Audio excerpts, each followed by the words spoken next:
Chapter 455. Yi Xuanji used to have a good relationship with Song Jinan, but ever since the engagement, the relationship between the two families had fallen apart, and they gradually drifted apart. Hearing Song Jinan's words, Yi Xuanji's face darkened and said, Tang Zheng is no longer related to the Ye family. How you deal with it? What does it have to do with the Ye family? Hee, you're quite clean. I just don't know if the martial sect will think so. Song Jinan said meaningfully. That's the truth. As for what the martial sect thinks, I can't control it. If the martial sect really wants to do something to the Ye family, my Ye family will accept it all. Yi Xuanji said firmly. Song Jinan sneered, but did not comment. When Yin Shishan saw this scene, his emotions fluctuated greatly, because the Yin family's attitude towards Tang Zheng was also divided into two factions. One of them was him, who believed that he should keep a respectful distance from Tang Zheng. The other faction was unexpected. It was actually his sister Yin Qingyi and his son Yin Luyan. This pair of aunt and nephew actually stood on the side of Tang Zheng, believing that it was impossible for Tang Zheng to lose just like that.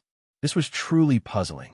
Even Yin Patian remained silent, and in the end decided to wait and see.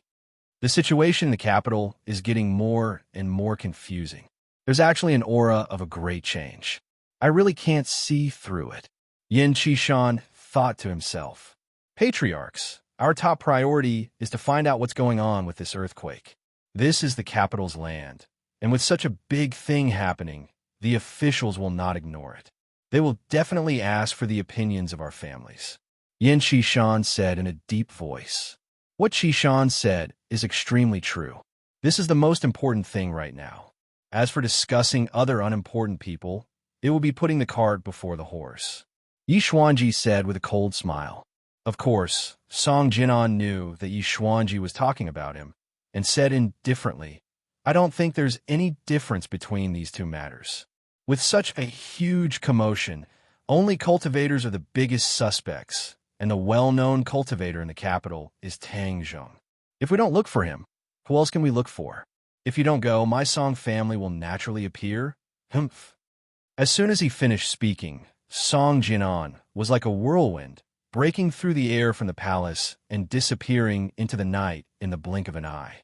Yi Xuanji retracted his gaze and asked, Qin, your father is in seclusion. Is he about to break through again? Yin Qishan smiled faintly and said, Nothing can be hidden from Patriarch Yi. My father has realized something and is indeed trying. He to the Yin, to the clan, to the head of the few great clans, and the leader, the Yin family, to be even to the head, to the position, to the position, to the head, to the head, the status as the head, the position as the head of the few great families' clans. He couldn't help but feel a little annoyed. It wasn't easy for him to break through to the first level of the supreme power realm, but he hadn't made any progress in the past 6 months, which made him quite annoyed. Tang Zheng, that brat's cultivation speed is like 1,000 miles a day. Why don't I have it? He could not help but envy Tang Zheng. At this time, the police and the people from the Earthquake Bureau also arrived at the Imperial City. Yi Xuanji and Yin Qishan did not stay any longer and broke through the air, leaving behind the officials to carry out a large number of tests. However, in the end, it was to no avail, as they did not find a single clue. Although they could confirm that the source of the earthquake was here, the instruments could not detect anything at all. How could they report this to the higher-ups? As for the person involved, Tang Zheng did not care about how others reported this. He was already stunned by the scene along the way. The streets were filled with people with disheveled clothes, all of them panicking and looking as if they were ready to run for their lives at any time. Tang Zheng felt a little guilty. These people were originally sleeping in their beds, but they were tossed awake in the middle of the night in this cold weather. This made him even more determined not to touch the heaven and earth magnetite. After all, it was not like it could run away. As for the heaven and earth magnetite in the Southern Sea Dragon Palace, he was not in a hurry to find it. The final exam was just around the corner. He could not possibly skip the exam in the first semester, or else his grandfather would definitely be sad. He must give his grandfather a satisfactory result. Moreover, Mu Hongyan's business plan was about to take off and required a large amount of money. He should be thinking about money now. And this problem could only fall on the life-continuing pill. What he needed was not a few million, but hundreds of millions of funds. It was impossible to achieve without taking out some treasures. The life-continuing pill was undoubtedly a treasure. For those rich people, if it could increase their lifespan by 10 years, they would definitely agree to give up half of their family fortune. Since Tang Zheng had already exposed his identity as a cultivator, he did not mind taking out such a heaven-defying thing. Of course, the quantity could not be too much. After all, it was a rare commodity. He had to make those people fight over the life-continuing pill. Furthermore, they were willing to give the money to Tang Zheng as if they were begging their grandparents. This was the true meaning of standing and earning money. When they arrived outside of Lu Qingmei's neighborhood, Marshall could not help but ask, "Are you planning to keep silent? What exactly did you do to cause such a huge commotion?" Tang Zheng stopped in his tracks, stared at her, and said, "Everyone has their own secrets. Why should I tell you?" This was already a disguised admission that he was the one who did it. Of course, even if he did not admit it, Marshall had already determined that he was the one who did it. "Do you know that you're playing with fire? With such a big commotion, do you think you can hide it from others?" Marshall asked angrily. "As long as you don't say it, no one else will know," Tang Zheng said without thinking much of it. Even if I don't say it, others can guess that it's you." It's very difficult for a martial artist to cause such a big commotion. Only you mysterious cultivators can do it, Marshall said snappily. Tang Zheng shrugged his shoulders. "What's the use of guessing that it's me? In any case, I won't admit it. What you're doing is a huge threat to the government and the country. They won't sit idly by," Marshall warned. Tang Zheng smiled bitterly. He had just saved countless lives. According to the five-clawed golden dragon's nature, he would have directly broken through the formation. That would have been a huge loss of life. However, of course, he would not explain this. He said indifferently, "If the government wants to find me, then go ahead. In any case, it's not the first time I've dealt with them. It's too late, so I won't invite you upstairs to sit." Tang Zheng walked into the district with large strides. Marshall did not follow, but at the moment, the district was very lively. When Tang Zheng walked downstairs, he coincidentally met Lu Qingmei. She was wrapped in a bedsheet. Previously, she had a big battle with Tang Zheng and then fell asleep without wearing any clothes. After the tremors began, she got up and wrapped herself in a bedsheet. Then, she carried Nana and rushed downstairs. "Big brother." When Nana saw Tang Zheng, she opened her arms and threw herself into Tang Zheng's embrace. Tang Zheng hugged Nana. The girl was not afraid at all.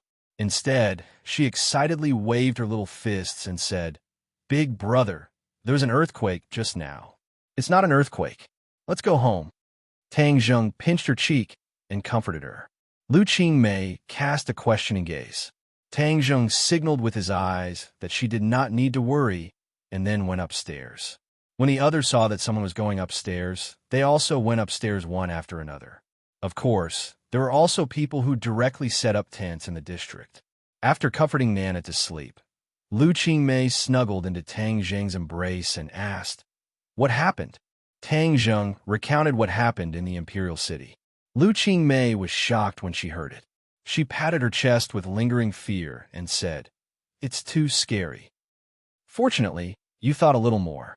Otherwise, it would have caused a disaster tonight." "Yeah, so this five-clawed golden dragon is not that trustworthy. The dragon clan is too mysterious. We have to be careful." Tang Zheng sighed. "You have so many problems now, but I can't help you. I feel too useless." Lu Qingmei's expression darkened as she said dejectedly. Tang Zheng rolled his eyes and said with a mischievous smile, "Who said you can't help me?" As he said that, he stretched out his devil's claws and sneaked into the sheets. "Ah!" Lu Qingmei cried out in alarm. Her face blushed red. Not long after, the waves rolled around. In the morning, Tang Zheng left the district alone. Due to the big commotion last night, Lu Qingmei's company informed her to take a day off to avoid another aftershock. Therefore, Nana stayed at home and let her take care of her. On the street, there were still many people discussing what happened last night. The television stations and radio stations on the street also took turns to broadcast the news. However, it was all the Earthquake Bureau that refuted the rumors, saying that it was not an earthquake this time. However, the people did not believe the words of the experts and the Earthquake Bureau these days. There were still many people who continued to stay outside. Tang Zheng did not know whether to laugh or cry at this scene. He really wanted to shout that everything was over, but that would definitely make him look like a lunatic. It was near the end of the semester, and the classes were already over. This semester, Tang Zheng's number of classes was pitifully small. His grades in class were terrible. If he wanted to get good grades, he had to submit a perfect exam result. Moreover, he was the top scorer in the college entrance examination. If he did too badly, he would definitely become a laughingstock. What did Yinqing University lack the most? That was students with good grades, talents, and even top students. There was no lack of top students. Tang Zheng used to be the top scorer in a province. If he wanted to stand out in this final exam, he would have to put in a lot of effort. Although he had a photographic memory, there was a lot of knowledge that had to be learned and used flexibly. Rote memorization might not be useful. In addition, although he was a freshman, many top students were already doing research in the laboratory. They had their own research topics and research directions. In this aspect, Tang Zheng was lagging behind too much. This caused some criticism. His mentor was Qi Shaowen, a great figure. However, Tang Zheng did not have a single thesis. This was a little embarrassing for his mentor. Some people secretly criticized Professor Qi for being blind to have picked such an embroidered pillow like Tang Zheng. Although Tang Zheng was in school, these words had reached his ears through the mouths of the members of the 502. Man strives for dignity, and Buddha strives for an incense stick. Although he did not care about these false reputations, he did not care about any theses. After all, his mentor was Qi Shaowen. Moreover, Qi Shaowen treated him very well. He did not want to tarnish his mentor's reputation. Therefore, Tang Zheng had to work hard. He did not want to be a top student. Instead, he wanted to be a top student. He carried a bag of professional course books to the library. He took a seat and reviewed the textbooks one by one. He read very quickly. It could be said that he read 10 lines at a glance. Like a scanner, he flipped through the books continuously. Chapter 456. Many pairs of eyes looked at Tang Zheng in suspicion or surprise, then looked at each other. Was this brother here to perform? There was no need to use such a clumsy method to attract beauties, because one could tell with a single glance that it was fake. Who could read so fast? Tang Zheng was immersed in the sea of knowledge, completely unaware of it. In the end, when he finished reviewing the textbooks he brought, he was still unsatisfied, and there were still some knowledge points that he could not understand. So he went to the bookshelf at the side to look for relevant books to continue learning. He was like a learning maniac, a state that no other god of learning could compare to. Knowledge was like oxygen, quickly being absorbed by him and stored in his mind. One of the biggest characteristics of him reading was that he did not take notes, but when other students saw important knowledge, they would record in their notebooks. As the saying goes, a good memory is not as good as a bad pen. No matter how good a person's memory was, there would always be times when they would forget. However, Tang Zheng had completely broken this rule. Because of his cultivation, his mind had already been developed a second time, and his memory was extremely strong, so he did not have to worry about forgetting at all. Finally, someone recognized this once famous figure in the school and exclaimed, "Isn't he the champion of the martial arts assembly?" Right, what's his name again? Tang Zheng. Right, his name is Tang Zheng Sigma. I haven't seen any trace of him in this period of time. I thought he had gone somewhere. Why did he appear again today? Putting on a show. He must be putting on a show to deceive the little girl. Look at those girls, they're all looking at him. Someone discussed. That must be it. He's really crazy, using this kind of method to make his presence known. Haha, this is precisely the performance of his stupidity. Who would believe that he's reading a book? Yes, that makes sense. Phew. Tang Zheng heaved a sigh of relief. He had finally finished reading the relevant knowledge and woke up from his intoxicated state just in time to hear the chattering sounds of discussion. The corner of his mouth curled up as he smiled indifferently. Just as he was about to ignore them and leave, he saw a person walking straight towards him. Ah! Cries of surprise rang out, and the discussions became even more intense. That's Ding Xiaowan. Why did she walk over? Could it be that she was attracted by such poor acting skills? Someone was indignant and in disbelief. I remember that Tang Zheng is from the archaeology department, and Ding Xiaowan was originally from the archaeology department as well. However, I don't know what happened later on, but they transferred to another academy. He must know him, so go and greet him.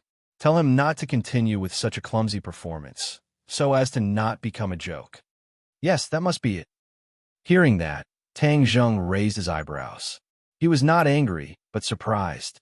It had indeed been a while since he last saw Ding Xiaowan. Ding Xiaowan had met him on the train, and the process was not pleasant. Tang Zheng had once judged her as a brainless fan of Takashi. She had a good relationship with Takashi, but after Takashi was possessed by the demon god and killed her two good friends, she still insisted that it was Tang Zheng who did it. Later on, she almost died in the hands of the demon god. Fortunately, Tang Zheng saved her, and she was sent to the hospital. After that, the two never met again. It seemed that her injuries had already healed, and she had even transferred to another department. Tang Zheng did not have much of a good or bad impression of her. Although the other party was beautiful, Tang Zheng had seen too many beauties, and his eyes had long since been raised to the point that he could directly ignore her. He pretended not to see it and started to pack up his books. Just as he was about to leave, he saw Ding Xiaowan sitting down beside him, staring at him with a burning gaze, and said, "Tang Zheng, I have something to say to you." As Tang Zheng packed up, he said, "Speak. Thank you for saving me last time. It's just along the way," Tang Zheng said indifferently. Ding Xiaowan squeezed out a lonely smile and said, "That person is no longer Takashi, right?" Tang Zheng raised his head and looked at her, only to discover that her eyes were filled with pain. But thinking about it, she definitely had a good impression of Gao Daji, but the other party wanted to kill her. This kind of huge reversal was hard to accept. "Yes." Tang Zheng nodded. "He's no longer in this world?" "Yes." Ding Xiaowan's entire body seemed to have been sucked out of him as he sat paralyzed on the chair. After a long while, he finally came back to his senses and said, "I still have to apologize to you. I misunderstood you in the past." "I'm not that petty." Tang Zheng shrugged. "If there's nothing else, I'll be leaving. The way you were reading just now was a little strange. Everyone else was discussing it." Ding Xiaowan kindly reminded him. Tang Zheng said indifferently, "I know, but I don't care what others say." Ding Xiaowan had no choice but to admit that Tang Zheng was such a unique person. Recalling the bits and pieces that they knew, Ding Xiaowan had no choice but to admit that she had misjudged him. The other party was very powerful, and it was against common sense, causing people to be extremely shocked. She had to admit that Tang Zheng was much stronger than her. "Let's go together," Ding Xiaowan said. "Let's go." Tang Zheng ignored the murderous gazes of the others. He could even hear the sound of many people's hearts breaking. Perhaps in the eyes of many people, Ding Xiaowan was both a top student and a goddess, but in Tang Zheng's eyes, she was still too stupid. In the end, he was not interested in women who were too stupid. Under the watchful eyes of the crowd, the two of them walked out of the library together. But the library was in an uproar. Many people were discussing this kind of method of picking up girls was also effective. Could it be that all the girls nowadays were so easy to pick up? A few days later, a strange scene appeared in the library. Some boys quickly flipped through the books like a scanner. Unfortunately, all they received were supercilious looks, and not a single girl favored them.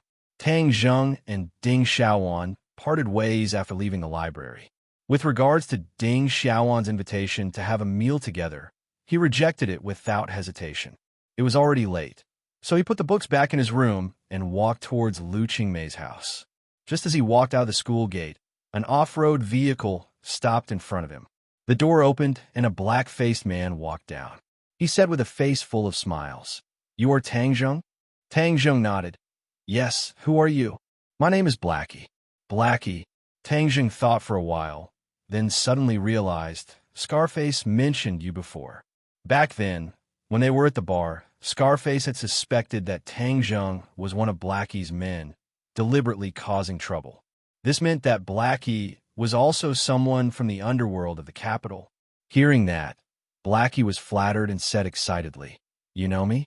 What an honor. What business do you have with me? I'm here to thank you for helping me get rid of Scarface. He's my sworn enemy, and I've tried to get rid of him many times, but to no avail. I didn't expect you to help me so easily," Blackie said with a smile. Tang Zheng did not care about the grudge between the other party and Scarface at all, and said, "Is there nothing else?" Seeing that Tang Zheng was unwilling to say more, Blackie hurriedly said, "Qin Batian is my big brother." "Qin Batian? You're his younger brother?" Tang Zheng asked in surprise. "No, I'm his little brother. It's just that my big brother doesn't care about the underworld anymore, so I'll take care of it," Blackie explained. Tang Zheng was suddenly enlightened. He knew that Qin Batian was originally from the underworld and relied on his own abilities to make a name for himself in the capital. However, after that, he washed his hands of the gold basin and no longer managed the matters of the underworld. It seemed that he had unintentionally helped his little brother. Tang Zheng revealed a trace of a smile and said, "Since you're his little brother, then there's no need to be so courteous. It's just a small matter." Blackie let out a sigh of relief, thinking that his big brother's name was indeed useful. He said, "I'm here to tell you something. Scarface is from a Chu clan, and even though you've gotten rid of him, the Chu clan may not let this matter rest. You have to be careful." Chu clan. Tang Zheng wrinkled his eyebrows, as he did not have a good impression of the Chu clan. Both sides had already crossed swords several times and were mortal enemies. This time, he had unintentionally gotten rid of someone from the Chu clan. According to their style, they would definitely not let this matter rest. However, Tang Zheng was not afraid. Since he was not afraid of the Long clan, then naturally he would not be afraid of the Chu clan. "Thank you for telling me this." Tang Zheng nodded his head. "I just told Big Brother about this matter, and Big Brother said that he will personally go to the Chu clan to make peace, hoping to appease the Chu clan's anger." Blackie said, "He went to the Chu clan? Why did he have to mobilize so many people?" Big Brother said that you saved sister-in-law's life, so he definitely can't let the Chu clan vent their anger on you, Blackie said. Tang Zheng sighed. With Qin Baishan's ability, he definitely already knew his identity as a cultivator. However, at this crucial time, he still dared to go to the Chu clan to plead on his behalf. Qin Batian is truly a loyal man, worth befriending. Tang Zheng sighed. His mind moved, and he said, "Bring me to the Chu clan." He was not afraid of the Chu clan, so there was no need for him to plead with them. "If you go to the Chu clan, I'm afraid that it will ignite the Chu clan's anger. It will be like a sheep entering a tiger's den, and it will be very disadvantageous for you," Blackie advised. It won't be that easy to harm me. Just bring me there directly," Tang Zheng said unconcernedly. Seeing that he was so insistent, Blackie could only helplessly say, "Then get in the car." The off-road vehicle sped towards the Chu family. The Chu clan's residence was not in the city, but in the beautiful suburbs. Tang Zheng and He Zi were casually chatting when suddenly his ears slightly trembled as he called out, "Be careful." So, the sound of something breaking through the air came from afar. An array of light flew over from the horizon. It was incomparably bright and resplendent like the sun. Blackie's speed was very fast, and he immediately turned the steering wheel. The car suddenly moved horizontally and stopped in the middle of the road. Pooh! A ripping sound rang out, and a wave of air rolled out. The car was pushed by a huge force, and it crashed into the side of the road. A gust of wind blew in from behind, and the two of them turned their heads to look. They saw that the back half of the car had already disappeared, and it flew far away. The car seemed to have been split in two by some kind of sharp weapon, and if it was not for the fact that they had hurriedly moved horizontally, this kind of power would have cut them in half. Even a golden immortal would not be able to save them. Blackie was still in shock, and he loudly cried out, "What happened?" This kind of attack was too terrifying. It did not seem like a bomb or rocket attack, but more like a sword that cut through the car. Chapter 457. The off-road vehicle broke apart, and the two of them reacted very quickly. They turned their heads to take a glance, then kicked open the car door and jumped out, looking at the road ahead warily. At this moment, a person was standing in the middle of the originally empty road. It was a skinny old man. He was like a bag of bones, exuding a sense of vicissitudes. However, his eyes were very bright, and killing intent flashed. In addition, he was holding a large saber in his hand. The blade was like snow, and it was suffused with a biting cold light. "Who are you?" Tang Zheng's eyes were like lightning as he stared at the other party and asked. "Hee, your reaction is quite fast. You actually escaped from this saber," the old man said with a laugh. However, his laughter was even more dry, as if it had been squeezed out from between the cracks of stone. In addition, his appearance when he laughed was even more terrifying, causing people to panic. Hazy glanced at the large saber in the old man's hand in shock, revealing an expression of disbelief. That attack, just now, was actually caused by this large saber. This was too terrifying. To be able to split open a car with a single saber, what kind of divine weapon was this? However, Tang Zheng did not change his expression. He had already seen that this was indeed a treasured saber, but could not be considered a divine weapon. The most important reason for it to have such power was that the other party's skills were sufficient, which was why this large saber could turn something rotten into something magical. As for who I am, let's see if you have the qualifications to know first. The old man's feet slipped, and he slid over a distance of several meters, directly arriving in front of the two of them. Hazy let out a low roar and threw out a punch, preparing to stop the other party. However, his collar was grabbed by Tang Zheng, and he came to an emergency stop. Tang Zheng's voice rang out behind him. "You're no match for him. Watch the battle from the side." Whoosh! Hazy was helplessly pulled to the side, and could only stare at the two people who were already approaching. Tang Zheng pointed out with a finger, and the dazzling blade had already reached the top of his head. Tang Zheng's finger touched the blade, and he lowered his body and slid under the blade, not being injured at all. "As expected, you have some ability." The old man's eyes lit up as if he had seen a predator. He turned his blade and attacked again. In the blink of an eye, the two of them had already exchanged dozens of blows. Although Tang Zheng had not yet been defeated, it was obvious that he was at a disadvantage. However, his swordsmanship was very exquisite, and he could often catch his opponent off guard and help him out at critical moments. The battle between the two was dazzling. Hazy watched as if he was intoxicated. He clicked his tongue and praised. "This kind of battle is too powerful. It's filled with the beauty of strength." However, the person involved did not feel much of a sense of beauty, at least not for Tang Zheng. He could already confirm that the other party was a grandmaster martial artist. There were not many martial masters in this world. Could it be that the other party was from the martial arts sect? But that was not right. Marshall had always been by his side, so it was impossible for him to send someone else to kill him. Other than the martial sect, there was also the Li Palace and the Azure Dragon Palace. When Li Xiaotian left, she was deeply worried. She had seen so many mysterious things in the prehistoric Heavenly Tomb and the Buzhou Mountain that could not be revealed to outsiders. Perhaps she had already realized the power of cultivators, and perhaps she would send people to deal with him. Other than these few mysterious organizations, the only ones left were the few great families and the officials. Tang Zheng had seriously analyzed that for this country to be able to stabilize and flourish, it was impossible for it to be realized without a foundation. Although firearms were also a type of foundation, in the eyes of these ancient families and organizations, personal strength was the true foundation. This was a strength that no one else could snatch away. If the country was peaceful, then the officials would definitely raise experts. These experts would be their foundation and trump cards. When he was in southern Yunnan, although Tang Zheng had intimidated the military, he might not be able to intimidate the people in his residence. Therefore, he could not rule out the possibility that someone had sent an official expert to deal with him. No matter what the situation was, the only thing Tang Zheng could do was to resist and send a signal to others. I, Tang Zheng, am not someone to be trifled with. Tang Zheng, you are not my match.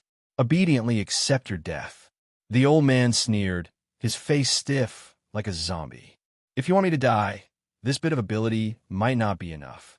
Tang Zheng said in disdain. He soared into the air, a light flashed in his hand, and he had already pulled the bowstring of the heaven-shocking bow, knocked the shooting sun arrow on the bow, and aimed it at the old man. The old man did not dodge or give way, and said, "Legend has it that back then, your bow even injured the demon god. I was fortunate enough to see it, but I wonder if your bow is stronger, or if the blade in my hand is stronger." Tang Zheng remained unmoved. His fingers were as steady as the surface of an ancient well. Suddenly, his fingers released, and a shooting sun arrow released a buzzing sound, quickly shooting towards the old man. The old man's expression was serious as he praised, "Good weapon." Swoosh, swoosh, swoosh. The broadsword waved forward 3 times, and the chi in front of the old man was completely locked down by the broadsword. When the shooting sun arrow arrived in front of him, it affected the chi, and the broadsword accurately hit the shooting sun arrow. Ding! The shooting sun arrow bounced back. Tang Zheng leaped into the air, stretched out his long arm, grabbed the shooting sun arrow, and shot it out again. This time, there were actually 3 shooting sun arrows on the heaven-shocking bow. The 3 arrows shot out at the same time, from top to bottom, aiming straight for the old man's vital points. The old man's expression did not change, and he said, "Amazing. I'll let you take a look at my sunset blade technique." The sunset blade technique's blade pierced through the sky like the setting sun, erupting with a final dazzling light. This blade seemed to have used up all of his power. Actually, the sunset blade technique only had one move. It was a simple move, but it contained an enormous amount of power. It was much more powerful than the flashy blade techniques. At this moment, the broadsword turned into a setting sun, slashing down. Clang, clang, clang. The 3 arrows were completely blocked, but the broadsword's attack did not slow down, and actually attacked right in front of Tang Zheng's eyes.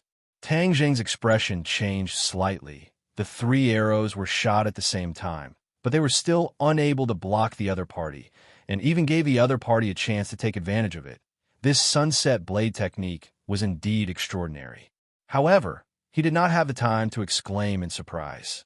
Seeing that the broadsword was already in front of him, he did not have the time to pull the bowstring again. He grabbed forward with both hands, and a mental cultivation method suddenly circulated in his heart. A mysterious power spread out from his palms. The broadsword that was like a hot knife through butter stopped right in front of his nose. It was extremely dangerous. "What's going on?" The old man's expression suddenly changed as he cried out in alarm. He felt a strong suction force tearing at the broadsword, and it was at risk of slipping out of his hand at any time. Tang Zheng was too familiar with the mental cultivation method that was circulating on its own, because this was a set of mental cultivation methods from the Demon Clan. Back then, he had learned the only set of cultivation methods from the Demon Clan's Jade Tablet, Heaven-Devouring Technique. This set of cultivation methods was not as vicious as the other cultivation methods of the Demon Clan. One only needed to cultivate silently. Back then, Tang Zheng had used the Heaven-Devouring Technique to absorb items like chairs. Later on, because of the heaven-shocking bow and the sun-shooting arrows, this set of cultivation methods was gradually put aside. But at this moment, at the critical moment of life and death, this mental cultivation method actually circulated on its own. However, this was not what surprised him the most.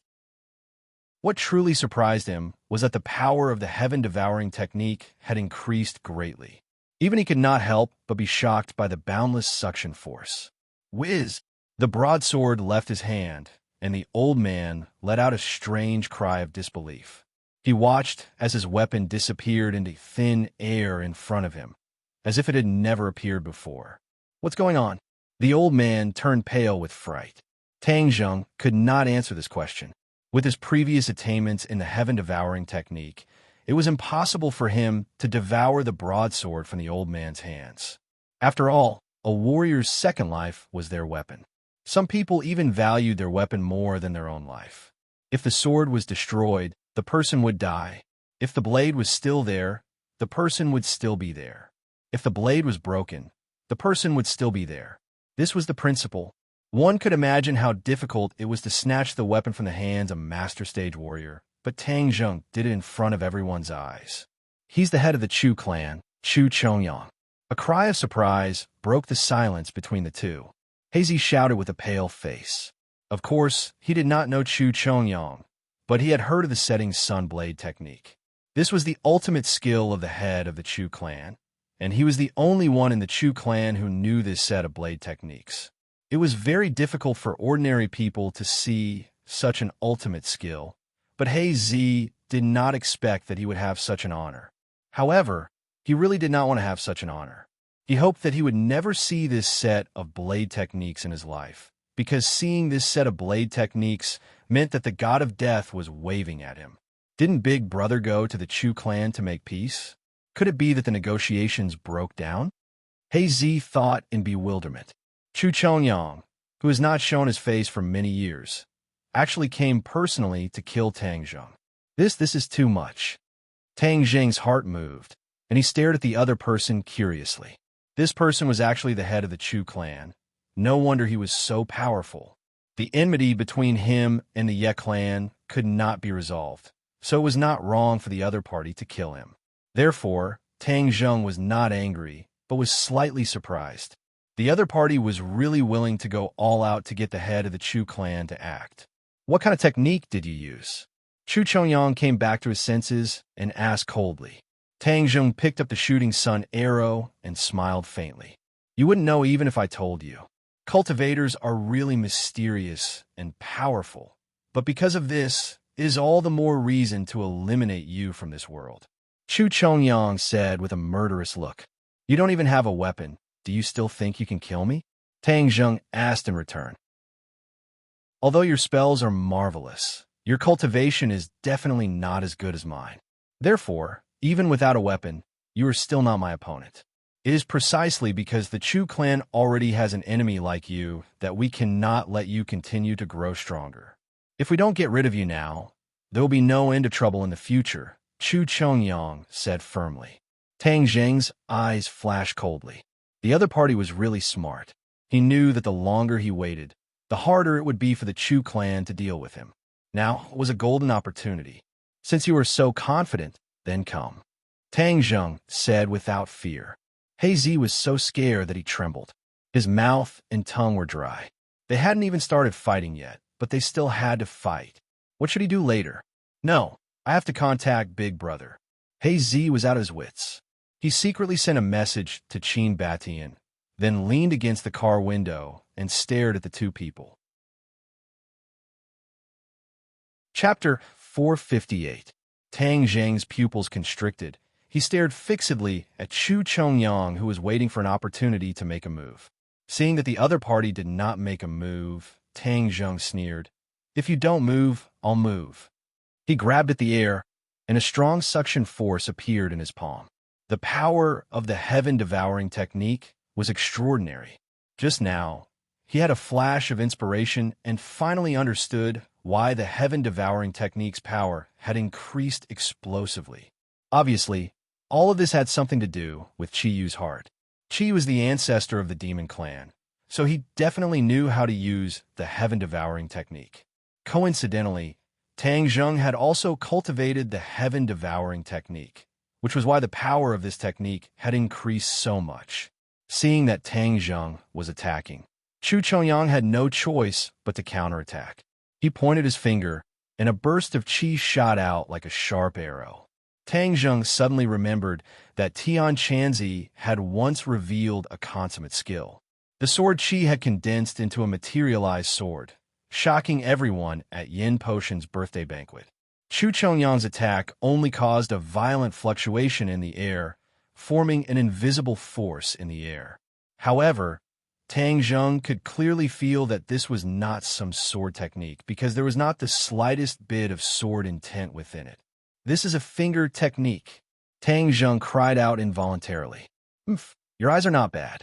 This is the 6 Yang divine finger, extremely masculine and masculine.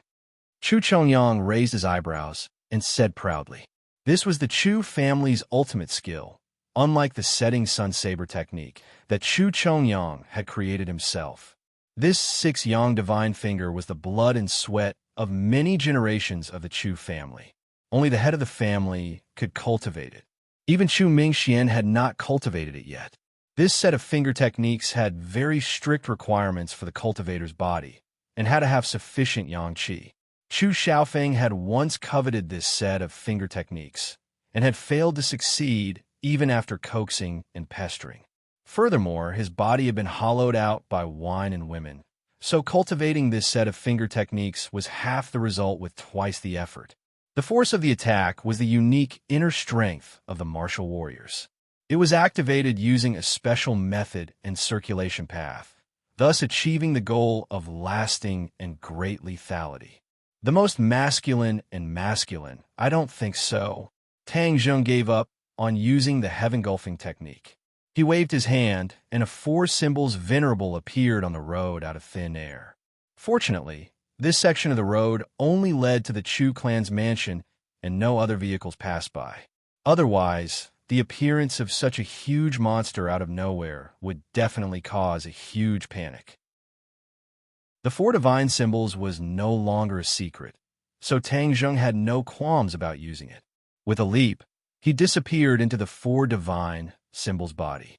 The Reverend of 4 symbols raised his foot and stomped down on Chu Chongyang's head. Chu Chongyang pointed out with his finger. With a poof, the force landed on the Reverend of 4 symbols, but he was unharmed. However, the 4 symbols' venerable's foot landed on his head.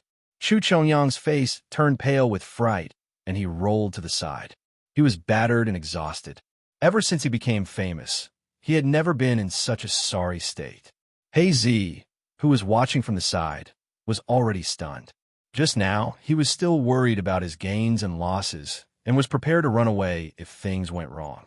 However, at this moment, the tables had turned, and Tang Zheng had actually turned into a giant. Is this an illusion? He Zi rubbed his eyes to make sure that this was not an illusion. He smacked his lips. Is this an immortal technique? This was indeed beyond the limits of an ordinary person's imagination. This was also beyond Chu Chongyang's expectations. He attacked a few more times, but he could not do anything to the 4 divine symbols. Not to mention barehanded attacks. It was difficult for a normal weapon to leave a mark on the 4 divine symbols' body. The reason why Tang Zheng was so confident was because he had the 4 divine symbols as his guardian. In the past, the 4 divine symbols venerable protected the shaman tribe. Now, the 4 divine symbols venerable was protecting him. Since the other party was weak, then Tang Zheng would not be polite. With a loud roar, the roar came out from the 4 symbols venerable's chest. It was like the sound of thunder, rumbling, causing one's heart to pound like a bell. Bang! With a kick, sand and pebbles flew, and a huge pit appeared on the cement road. Chu Chongyang brushed past the pit by a hair's breadth. Dust covered his face, and he was covered in grime. When the first attack did not hit, another attack came, and it was endless. Although the 4 divine symbols venerable was a colossus, his agility was not low. He relied on his indestructible body to launch thunderous attacks. In the beginning, Chu Chongyang could still handle it with ease, but later on, he could not make ends meet. Danger surrounded him, and he became more and more miserable. He was so angry that his beard blew and his eyes widened. He shouted angrily, "Tang Zheng, what kind of sorcery is this? Oomph, didn't you want to kill cultivators? This is a cultivator's method. How about it? Can you still confidently kill me now?" Tang Zheng asked disdainfully. Chu Chongyang's face flushed red, and he could not say anything. Tang Zheng was delighted. These great clans really thought that he was number 1 in the world. They ordered him around arrogantly, as if they were high and mighty. The Ye clan was like that, and so was the Chu clan. However, because of Yi Dingdang, he could choose to ignore the Ye clan, but the Chu clan was not so lucky. Moreover, they were sworn enemies, and the other party took the initiative to attack and wanted to kill him. Therefore, he would not show mercy at all. However, Chu Chongyang was at the 2nd level Supreme Power Master after all. It was impossible to kill him easily. Chu Chongyang tried to attack a few more times, but he still failed. No, it's not good for me to go on like this. This guy is invincible with this colossus. I have to leave first and think of a way. This thought instantly made him make preparations to retreat. Although it was very difficult to make this decision, he was decisive and didn't hesitate. He turned around and rushed in the direction of his home. You want to escape? Tang Zheng shouted angrily and chased after him. He Zi was stunned. A supreme power master wanted to escape when facing Tang Zheng. This was too crazy. Chu Chongyang's speed was very fast. Although the four symbols venerable was not slow, he could not catch up with him. However, how could Tang Zheng watch him escape? If he missed this great opportunity, who knew where Chu Chongyang would hide in the future? Therefore, Tang Zheng moved his mind, and a cloud of black smoke jumped out from the chest of the venerable thought and chased after Chu Chongyang lightly. Chu Chongyang turned his head and found a cloud of black smoke chasing after him. He was shocked and said, "What kind of sorcery is this?" This cloud of black smoke was obviously faster than him. In the blink of an eye, it caught up with him and enveloped him. Oh no! He instinctively sensed the danger and used the 6 yang divine fingers. Puff, puff, puff. Waves of chi surged and blew away the black smoke. However, the black smoke seemed to have a consciousness. It gathered in an instant and attacked him head-on, wanting to envelop him. Chu Chongyang had no choice but to use the 6 yang divine fingers continuously. Fortunately, this set of martial arts was really powerful. He was able to disperse the black smoke by the skin of his teeth several times, saving his life. However, he still could not figure out what this black smoke was. Humans had an instinctive fear of unknown threats, so he became more and more flustered. After such a delay, he had no way to escape. The 4 symbols' venerable thought caught up with him. What the hell is this? Chu Chongyang roared in exasperation. Dragon trapping rope. It's something that can restrain you. However, it's really overkill. You're at most a worm, not a dragon. Tang Zheng moved his mind, and the black smoke suddenly went straight down, turning into a thin line. It quickly wrapped around Chu Chongyang's ankle and then went straight up, wrapping around his entire body. Chu Chongyang heard this and flew into a rage. He was the head of a family, but he was jokingly called a worm. It was really humiliating. However, there was nothing he could do. Of course, he would not sit still and wait for death. Seeing the dragon-trapping rope go straight up, wanted to bind his entire body, he gritted his teeth and flicked his fingers quickly. Swoosh, swoosh, swoosh, gusts of wind shot toward the dragon-trapping rope around his ankle. The dragon-trapping rope trembled violently when it was hit. Although the dragon-trapping rope was a magic weapon, it was not as indestructible as the 4 symbols' venerable thought. It was damaged by the attack and involuntarily relaxed a little. However, Chu Chongyang's situation was not optimistic. The 6 yang divine fingers did not all hit the dragon-trapping rope. Some of them hit his ankle directly. He grimaced and sucked in a breath of cold air. Blood oozed from his ankle and dyed his trouser leg red. I haven't hurt you for many years. I didn't expect to be defeated by you today. Chu Chongyang roared hysterically. Tang Zheng snorted and did not comment. He punched out. The 4 symbols' venerable thoughts' huge fist broke through the air and went straight for Chu Chongyang's head. Chu Chongyang's other foot touched the ground and retreated, dodging the attack. However, the 4 symbols' venerable thought followed him like a shadow and caught up with him. Chu Chongyang's leg was injured, and his speed was already on par with the 4 symbols' venerable thought, so there was no hope for him to escape. Chu Chongyang's face was as gloomy as ink. He thought to himself, could it be that I, Chu Chongyang, am really going to meet with Waterloo and lose my life in this brat's hands? He was unwilling and could not accept this result. Stop! Suddenly, a furious roar sounded out, and a convoy rushed over aggressively. On the convertible at the front, there was a person standing high up, roaring at the 4 symbols' venerable thought. This person was Chu Mingxian. Back then, at Yin Potion's birthday banquet, Chu Mingxuan's bones were crushed by Tian Chanzi, and then he was cured by the king of medicine. Although a few months had passed, His cultivation had not completely recovered. He was originally pretending to be polite to Qin Batian, but unexpectedly, Qin Batian received a text message and was about to leave in a hurry. Just at this time, Chu Mingshuan's subordinates also came to report that there was an intense battle on the road not far from the mansion.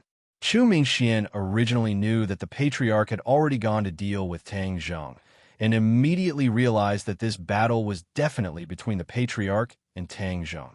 Since Qin Batian was in such a hurry, he must have received the news and wanted to rescue Qin Wentian. How could he allow Qin Batian to succeed?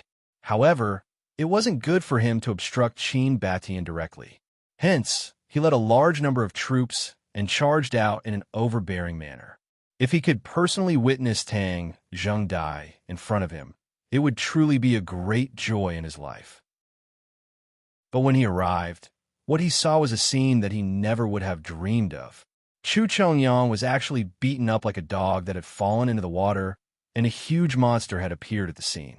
However, Chu Mingshuan's reaction was also very fast, and he immediately ordered, "Open fire!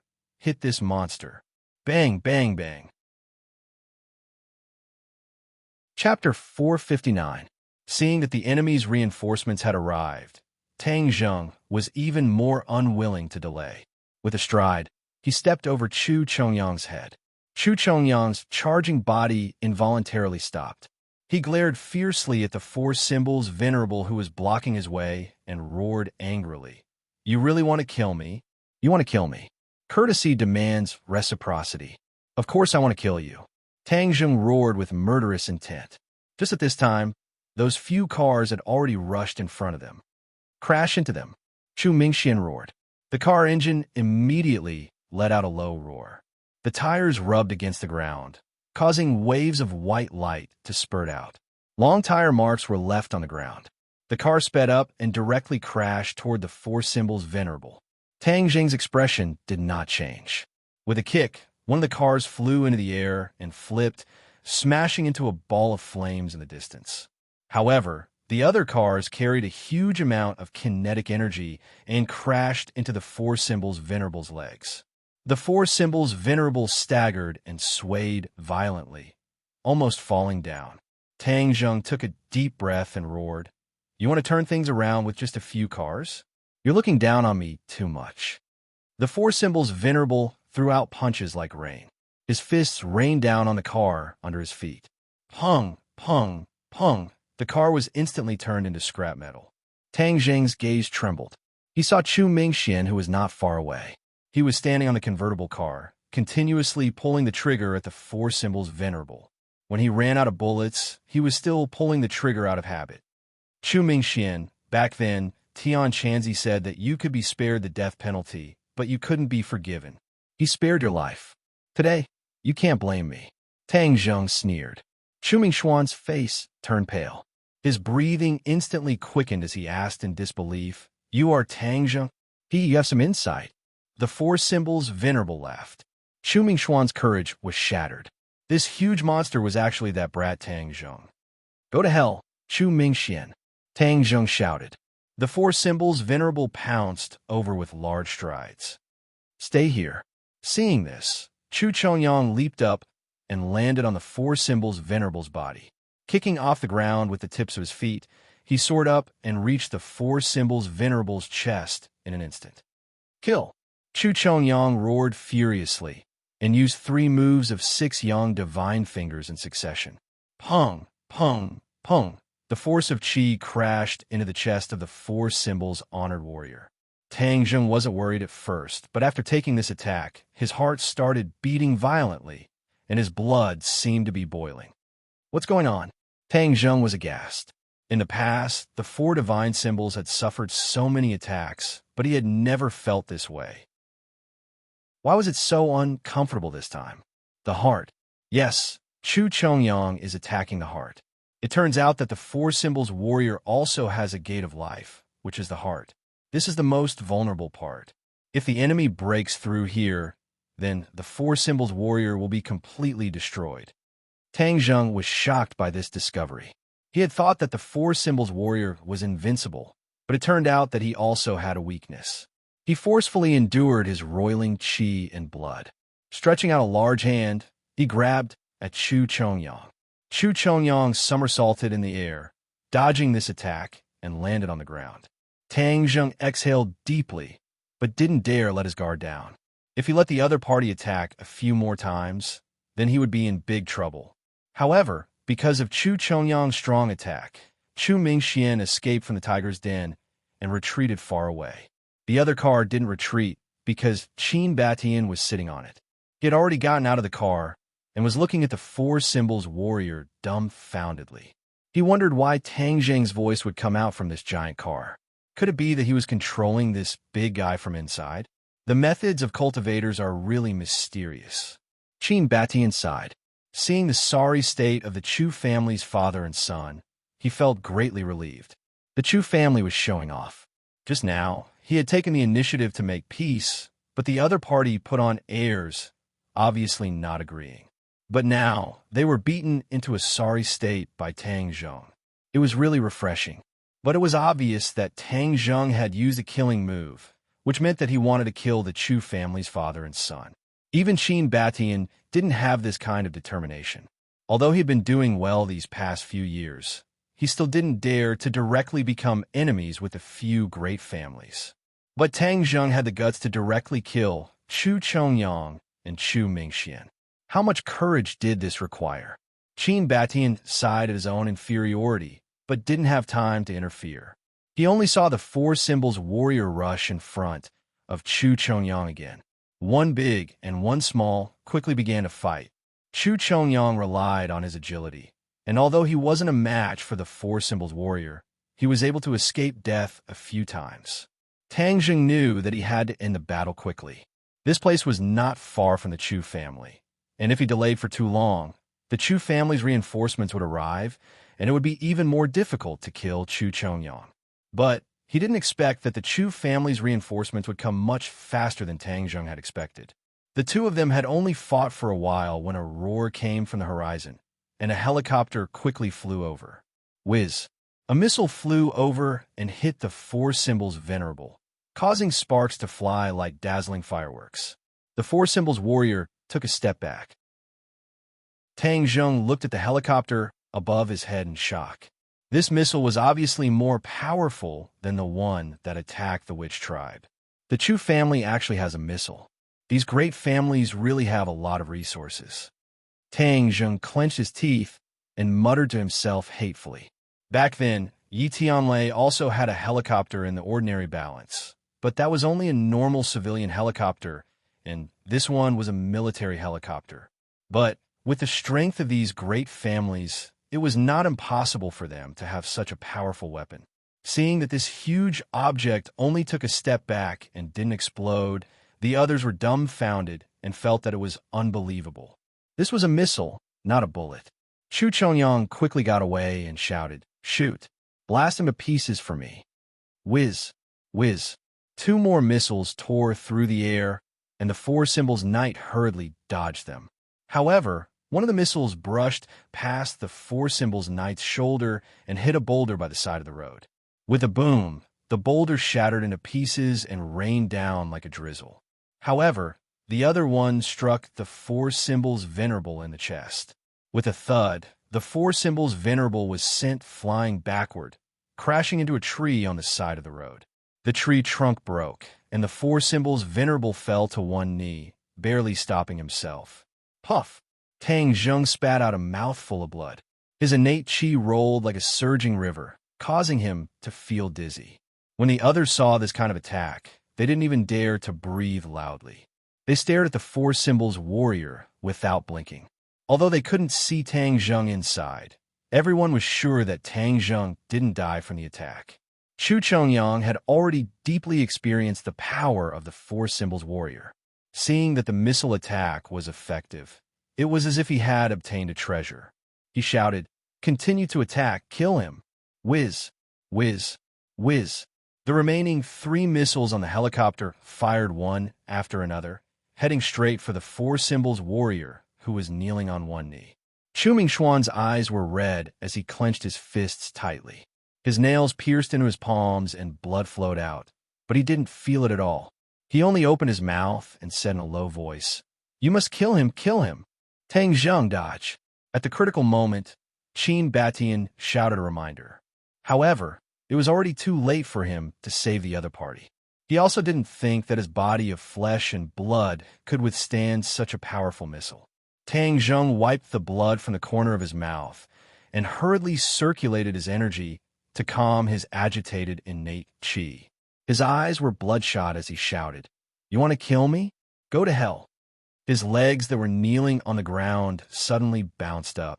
The four symbols warrior soared into the sky and somersaulted in the air, brushing past two missiles. He stretched out his hand and actually grabbed one of the missiles, throwing it in the opposite direction. This missile let out a sharp whistle as it tore through the air and flew towards the helicopter. Seeing this, the pilot of the helicopter was so scared that his soul left his body. He hurriedly rose into the air to dodge, but it was already too late. The missile accurately hit the helicopter. With a rumble, the helicopter turned into a cloud of sparks. Catching a missile with his bare hands and returning the favor with the other party's method. This move was incomparably dazzling, causing people to be intoxicated and dazzled. In any case, the spectators on the ground were all dumbfounded, as if they had been cursed. "Run!" Chu Chongyang shouted. He made a prompt decision and turned to run like a madman. Chu Mingxian seemed to have woken up from a dream and also turned to run. "Want to run?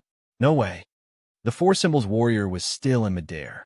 With a bang, his feet landed on the ground, kicking up dust as he directly blocked Chu Chongyang's path of retreat.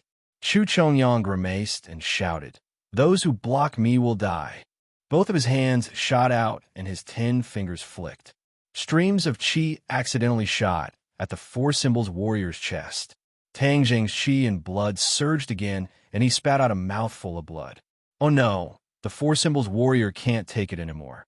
Somehow, Tang Zheng actually had the illusion that he was about to fall apart.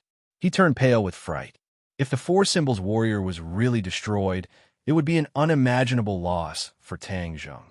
However, this was not enough to take Tang Zheng's life. He immediately flew up and kicked Chu Chongyang in the stomach. Chu Chongyang flew out like a cannonball, leaving behind a red line in the sky. Tang Zheng immediately drilled out of the four symbols warrior's chest and kept the four symbols warrior into his sumeru ring. After taking this kick, Chu Chongyang's injuries were not light, but he still did not dare to stay any longer. His body somersaulted in the air, stabilized his body, and then rushed into the distance. "You want to escape? Hand over your life." Tang Zheng took out his heaven-shocking bow and shooting sun arrows. It was not one shooting sun arrow, but a total of 6 shooting sun arrows. This time, in order to kill his opponent, he had really put in a lot of effort. The shooting sun arrows flashed, one after another, a series of arrows shot towards Chu Chongyang, as if they were chasing after his soul, flying towards Chu Chongyang. Chu Chongyang did not even dare to turn his head back. He already knew that there were layers of killing intent behind him, and with a flip of his hand, he used his 6th yang divine finger. The chi struck one of the shooting sun arrows, causing the shooting sun arrows to deviate and fly past him. Following the same pattern, 4 consecutive shooting sun arrows were deflected by him using his 6th yang divine finger, allowing him to escape this calamity. However, Tang Zheng had used up all of his strength to shoot these 6 arrows at once. His legs were weak, and he had already fallen to the ground. He could only stretch his neck to look around. As for whether this attack would succeed or not, he could only leave it to fate. Puff! An arrow of blood shot out from Chu Chongyang's chest. Chapter 460. Chu Chongyang was nailed to the ground, not moving at all. Blood flowed out from the wound on his chest, dyeing the ground red. The tail of the arrow on his back was still trembling nonstop, showing the power of the arrow. Tang Zheng laid on the ground, watching this scene from afar, and finally heaved a sigh of relief. Chu Chongyang was finally hit by the shooting sun arrow, but no one knew if he was dead or alive. Tang Zheng rejoiced a little, but also felt that it was unreal. In the past, he had never thought that he could actually kill a great master martial artist. This kind of expert was the pillar of a large family and could even support a large family. Back then, Yi Xuanji had spent a lot of effort to break through to the great master realm. It could be seen how important a warrior of this level was. But today, a great master martial artist had fallen at the hands of Tang Zheng. Of course, Tang Zheng was also extremely glad.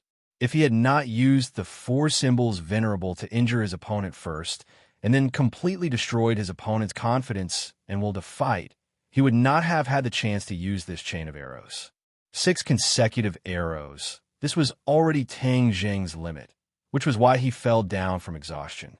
At this moment, any enemy could take his life. However, everyone's attention was still firmly attracted by Chu Chongyang, who was lying on the ground. Their minds were filled with an earth-shattering shock. It was as if everything was happening in a dream, so unreal. Especially the people of the Chu family. Their eyes had almost lost their spirit. Chu Chongyang was like a god in their hearts, unreachable and undefeatable. But at this moment, he had actually lost at the hands of a young man. Father! Chu Mingxian seemed to have awoken from a dream as he rushed towards Chu Chongyang in fear. With a plop, he knelt in front of him and turned him around. Chu Chongyang's eyes were tightly shut. The corner of his mouth and chest were dyed red with blood, and the arrow that pierced through his chest flickered with a cold light, overflowing with killing intent. Ah, father, how can you die? Chu Mingxian roared towards the sky, filled with anger, disbelief, and unwillingness. Chu Chongyang's life force was already gone. His life was completely ended by this soul-severing arrow, and the patriarch of a generation had fallen. Tang Zheng, I will kill you. Chu Mingxian knew very well what Chu Chongyang's death meant to the Chu family and him. He abruptly turned his head to stare at Tang Zheng and roared hysterically. Chu Mingxian put down Chu Chongyang, stood up, and walked towards Tang Zheng step by step. His eyes were red with killing intent. Tang Zheng wanted to fight back, but he couldn't even move his fingers, let alone cast a spell. Killing Chu Chongyang was the best he could do. He did not regret it. If Chu Chongyang did not die today, he would definitely become a big problem for Tang Zheng in the future. He would be a serious threat to him. Moreover, Chu Chongyang had already made up his mind to kill him. Leaving him alive in this world, Tang Zheng was tired of living. Seeing Chu Mingxian closing in on Tang Zheng step by step, it was as if the god of death was slowly approaching him. An oppressive feeling of death instantly enveloped him. Stop! Suddenly, an explosive shout rang out, and a tall figure blocked in front of Tang Zheng, blocking Chu Mingxian without yielding an inch. This person was Qin Batian. Shock still remained on his face, but the determination between his brows did not decrease in the slightest as he stared at Chu Mingxian fearlessly. Chu Mingxian was forced to stop at his tracks and growled. Qin Batian scram. Qin Batian's expression did not change as he said, "You can't kill him. He killed my father. I want to take revenge for him," Chu Mingxian said as he clenched his teeth. Qin Batian had already figured out the ins and outs of the matter. Chu Chongyang did not hesitate to use his identity as the patriarch to personally kill Tang Zheng. However, his luck was bad and he was killed instead. Killing someone, if you don't kill me, then I kill you. This was an extremely normal thing. When you kill others, you have to be prepared to be killed by others. This was the most basic awareness. Although I also feel regretful for your father's death, I am indebted to Tang Zheng. I will not watch as he is killed, Qin Batian said resolutely.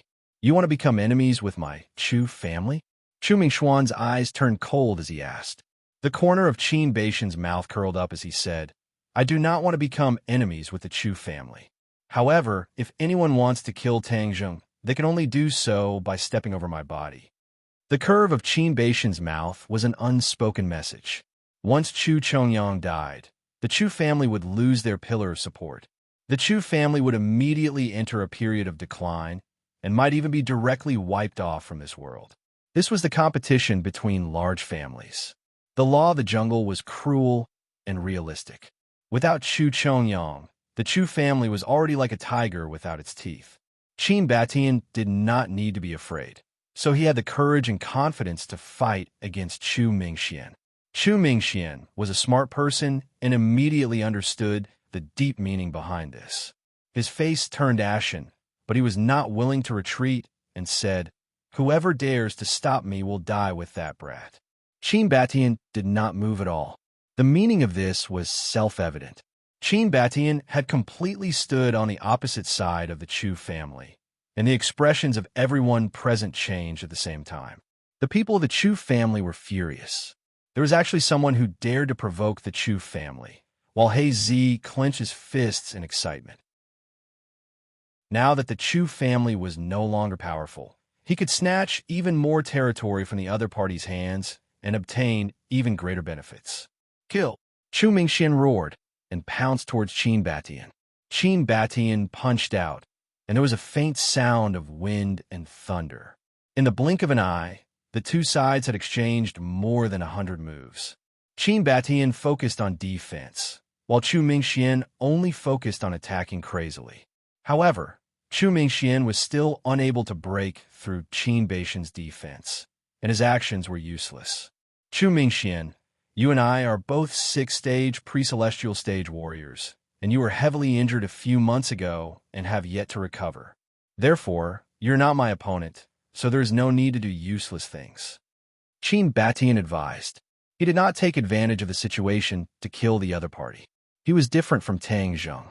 He had too many fetters and was bound by too many formless rules, so he could not act recklessly. Chu Mingxian naturally understood that his skills were inferior, but the blow this time was too big, so he only focused on attacking, attempting to break through Qin Batian's defense. However, Qin Batian's defense was watertight, and there were no openings. Everything Chu Mingxian did was futile. "Chu Mingxian, if you continue to force me, then I will not be polite anymore."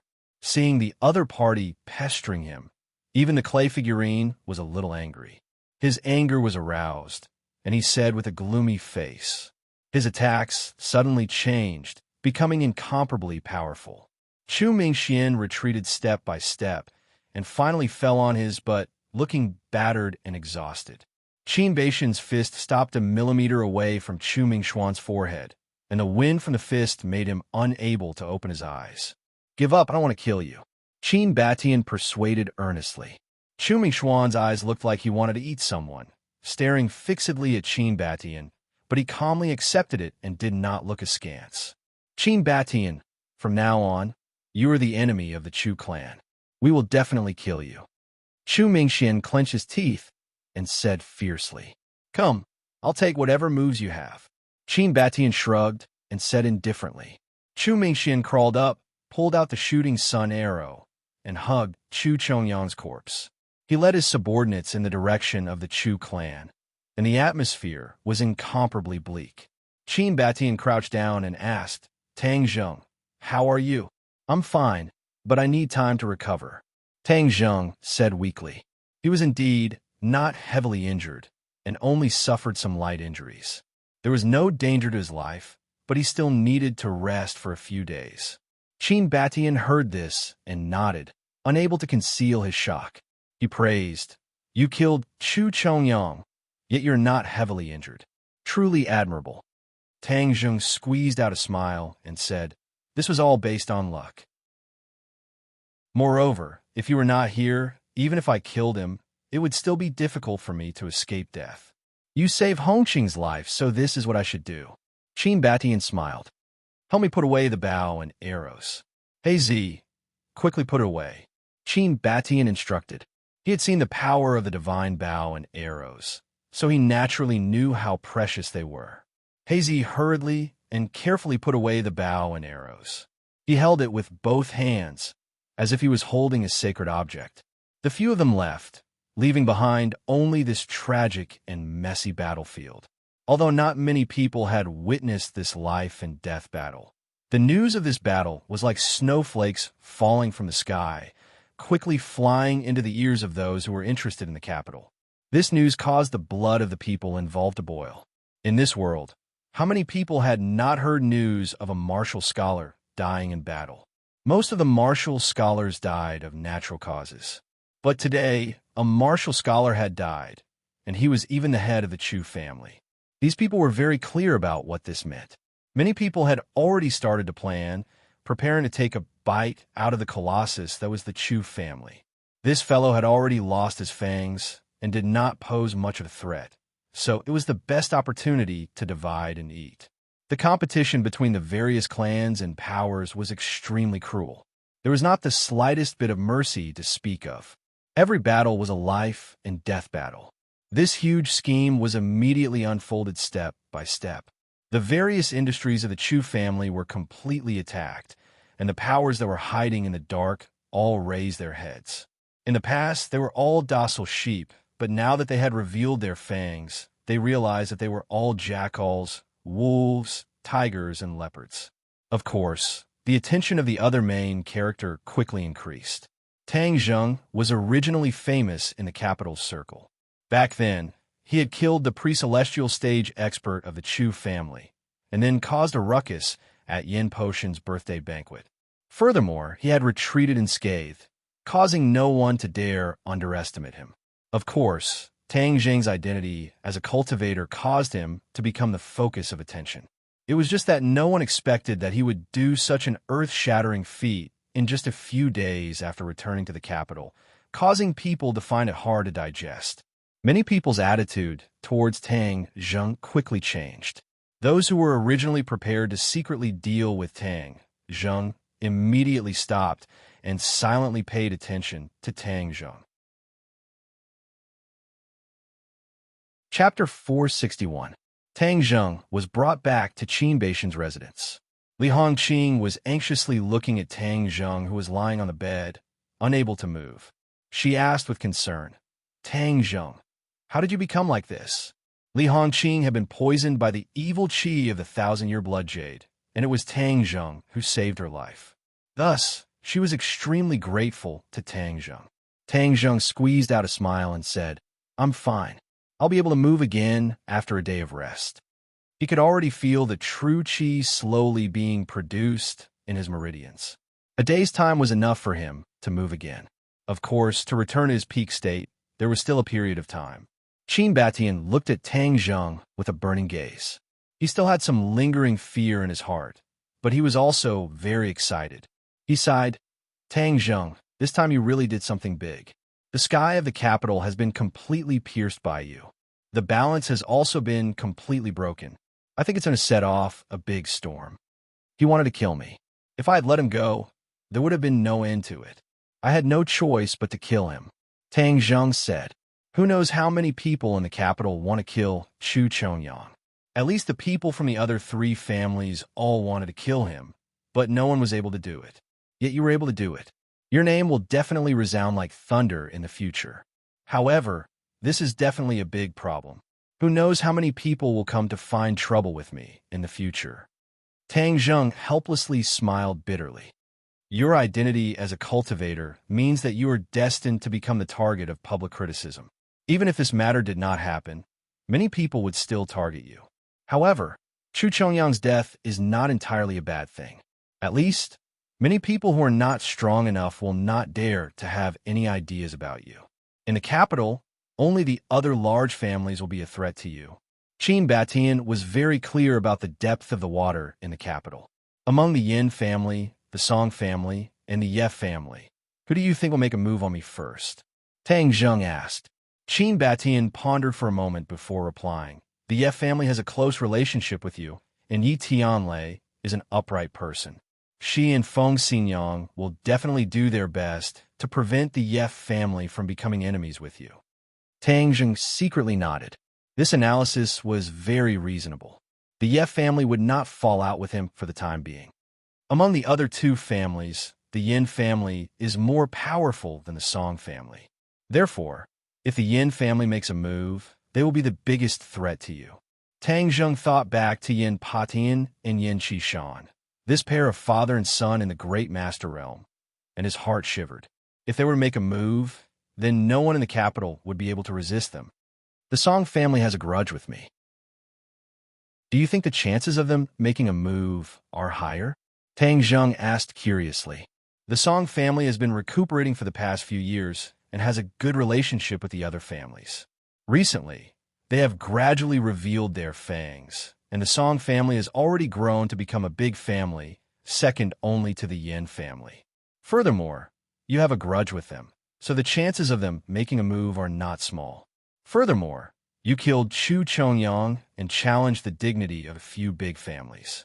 If the Song family were to put you in a formation on the spot, then their prestige in the few big families would be even greater, and it would be enough to raise the level of the Song family. Tang Zheng raised his eyebrows and said with a smile that was not a smile, "Oh, in that case, I am the stepping stone for the Song family to advance." Qin Batian nodded, "Yes. But the Song family will also have some misgivings. After all, the strength you displayed this time was too dazzling, so they have to weigh whether or not they can get rid of you. Then it will depend on the courage of the Song family." Tang Zheng said with a light smile. "Tang Zheng, don't worry. You will stay with me for the next few days, and I will definitely do my best to protect you." Qin Batian said heroically, "This will only implicate you. Saying this is too distant. If it weren't for you, Hongqing's life would not have been saved, so this is what I should do. Moreover, your temper is very similar to mine. Just like when I was young, I wasn't afraid of anything. Just based on this, I will support you to the end." Qin Batian waved his hand and said resolutely, "That's right, Tang Zheng. This is our sincerity, so don't reject it." Li Hongqing said with a light smile. Tang Zheng was moved. As the saying goes, a friend in need is a friend indeed.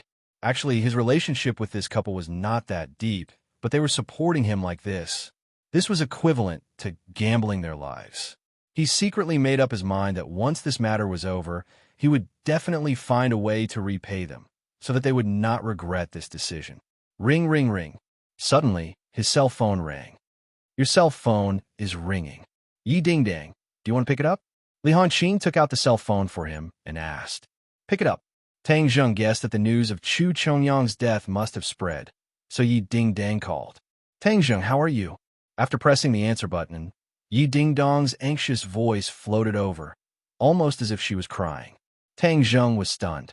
He had known Yi Ding Dang for a long time, but he had never seen her cry, nor had he heard such a voice. His heart was filled with mixed feelings as he said, "I'm fine." "Nonsense. You still dare to say that you're fine? What did you do you know? You killed Chu Chongyang. How can you be fine? How are you? Are you seriously injured?" Yi Ding Dang was on the verge of tears as she asked in a choked voice. Tang Zheng did not know whether to laugh or cry. "I'm really fine." "Liar. You're lying to me." "I don't care. No matter how injured you are, I have to go to see you. I have to see you immediately." "Where are you?" Yi Ding Dang roared. Li Hongqing also heard Yi Ding Dong's voice and quickly gave an address. Tang Zheng repeated it, and immediately the sound of running came from the phone. "Don't worry, I'll be there right away. Call me if you need anything." After that, Yi Ding Dang hung up the phone. "Missy really cares about you," Li Hongqing said with a smile. "You're so charming. When can I attend your wedding?" Tang Zheng quickly said, "I'm still a student. College students can also get married." Li Hongqing did not care. Tang Zheng was speechless. A moment later, Yi Ding Dang rushed in as fast as lightning. When she saw Tang Zheng lying on the bed, she threw herself at him with a whoosh. She hugged him and cried, "You bastard! Why did you do such a dangerous thing? You made me worried to death. Where are you hurt?" As she spoke, her slender hand touched Tang Zheng's hand, as if checking if the parts were still intact. It was too embarrassing to be touched by a beauty in front of so many people. Even if Tang Zheng's skin was thick enough, he gradually blushed. He coughed and said, "Don't touch me. I'm really fine." "Nonsense. If you're fine, how can you not touch me? I know your temper." Yi Ding Dang firmly did not believe him. Her small hand went all the way down, and Tang Zheng's body tensed up. He felt that his most important part had been grabbed. Yi Ding Dang also immediately realized what was in her hand and let go of her hand as if she had been electrocuted. Her cheeks were red. Li Hongqing saw this and laughed. "Tang Zheng, Missy really cares about you." Yi Ding Dang shyly lowered her head and fiercely glared at Tang Zheng, as if to say that it was all because of him that she made a fool of herself. Tang Zheng felt wronged. "I didn't do anything.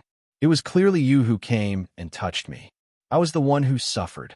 Yi Dingdang confirmed that his body parts were still intact and let out a sigh of relief. If you didn't lose an arm or a leg, then why can't you move? Did you suffer an internal injury?